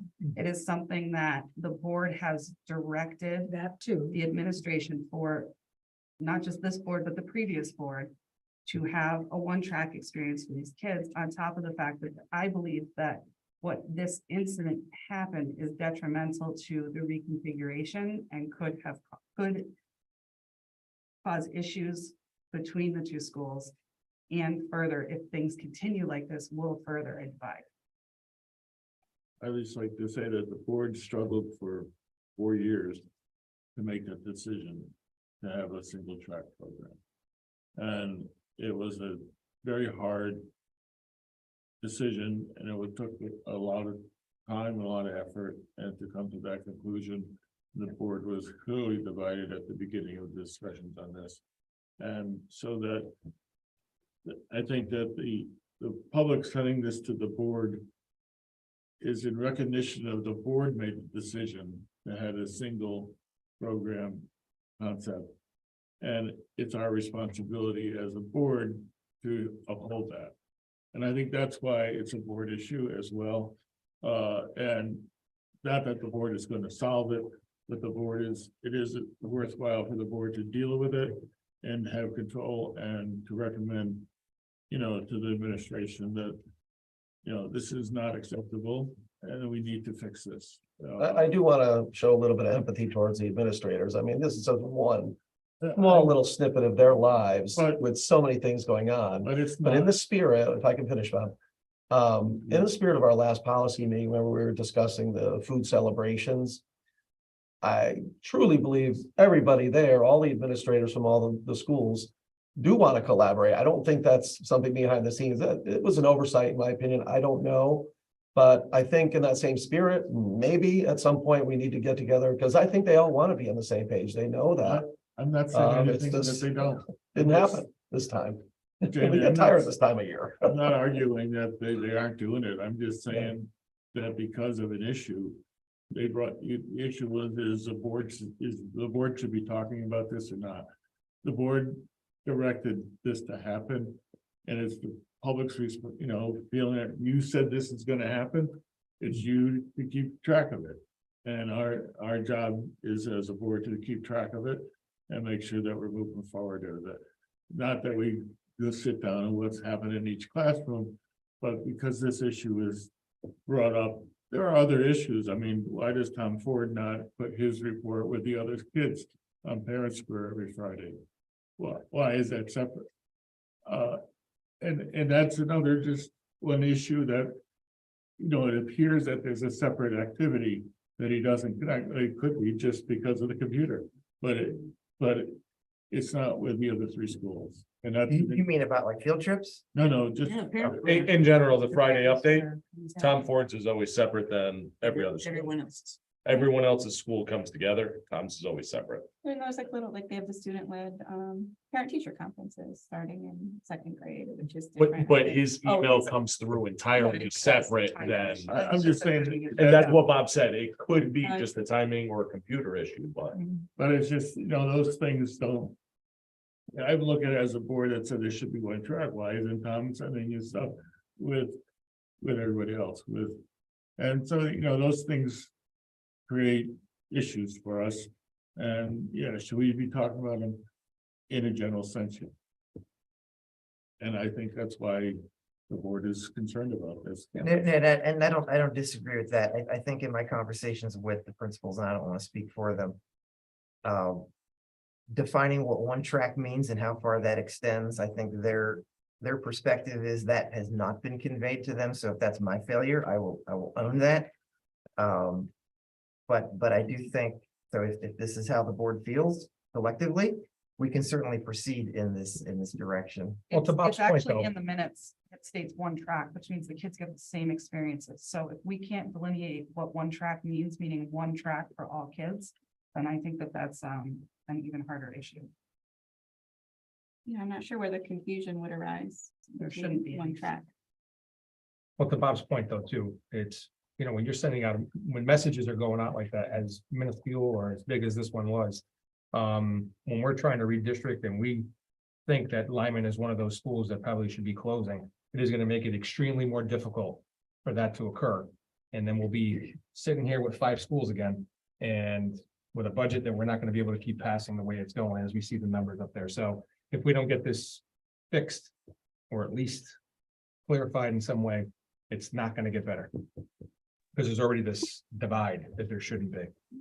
That's just. Well, and I think also too, according to policy, something like this, like a out of state trip has to be signed off by the superintendent anyway.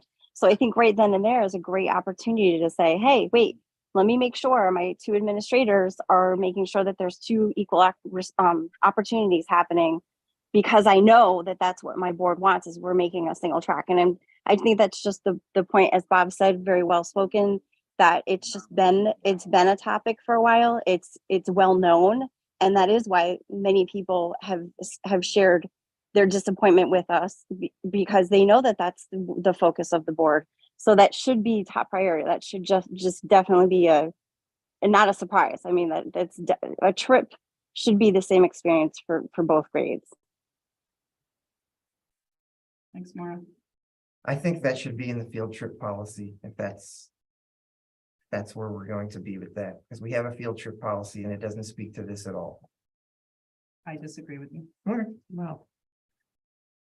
Okay, we put out there what we're feeling, and I think, as I said before, I think it's more of an issue because of the fact that we're a unique school system that had two different programs. I was in a school district before that had 3 different elementary schools.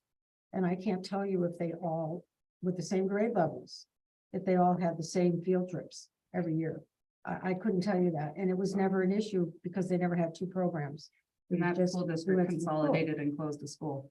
But that's because And went to one of program. space. That's And they because didn't of have 2 space. separate programs. They did not have. That's what I just said. They didn't have 2 programs. They only had 1 program. They closed 1 school in 1 community because they have too many schools. But they still have 2 elementary schools in 2 different communities. So let's move on to a public comment. Do we have anyone in the community? No? Okay, motion to adjourn. Second, all in favor? Aye. Thank you.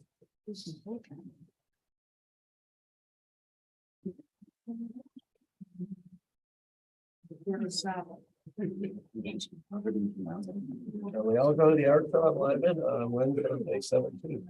Policy committee ends on time. Oh, is that the same night? Yes.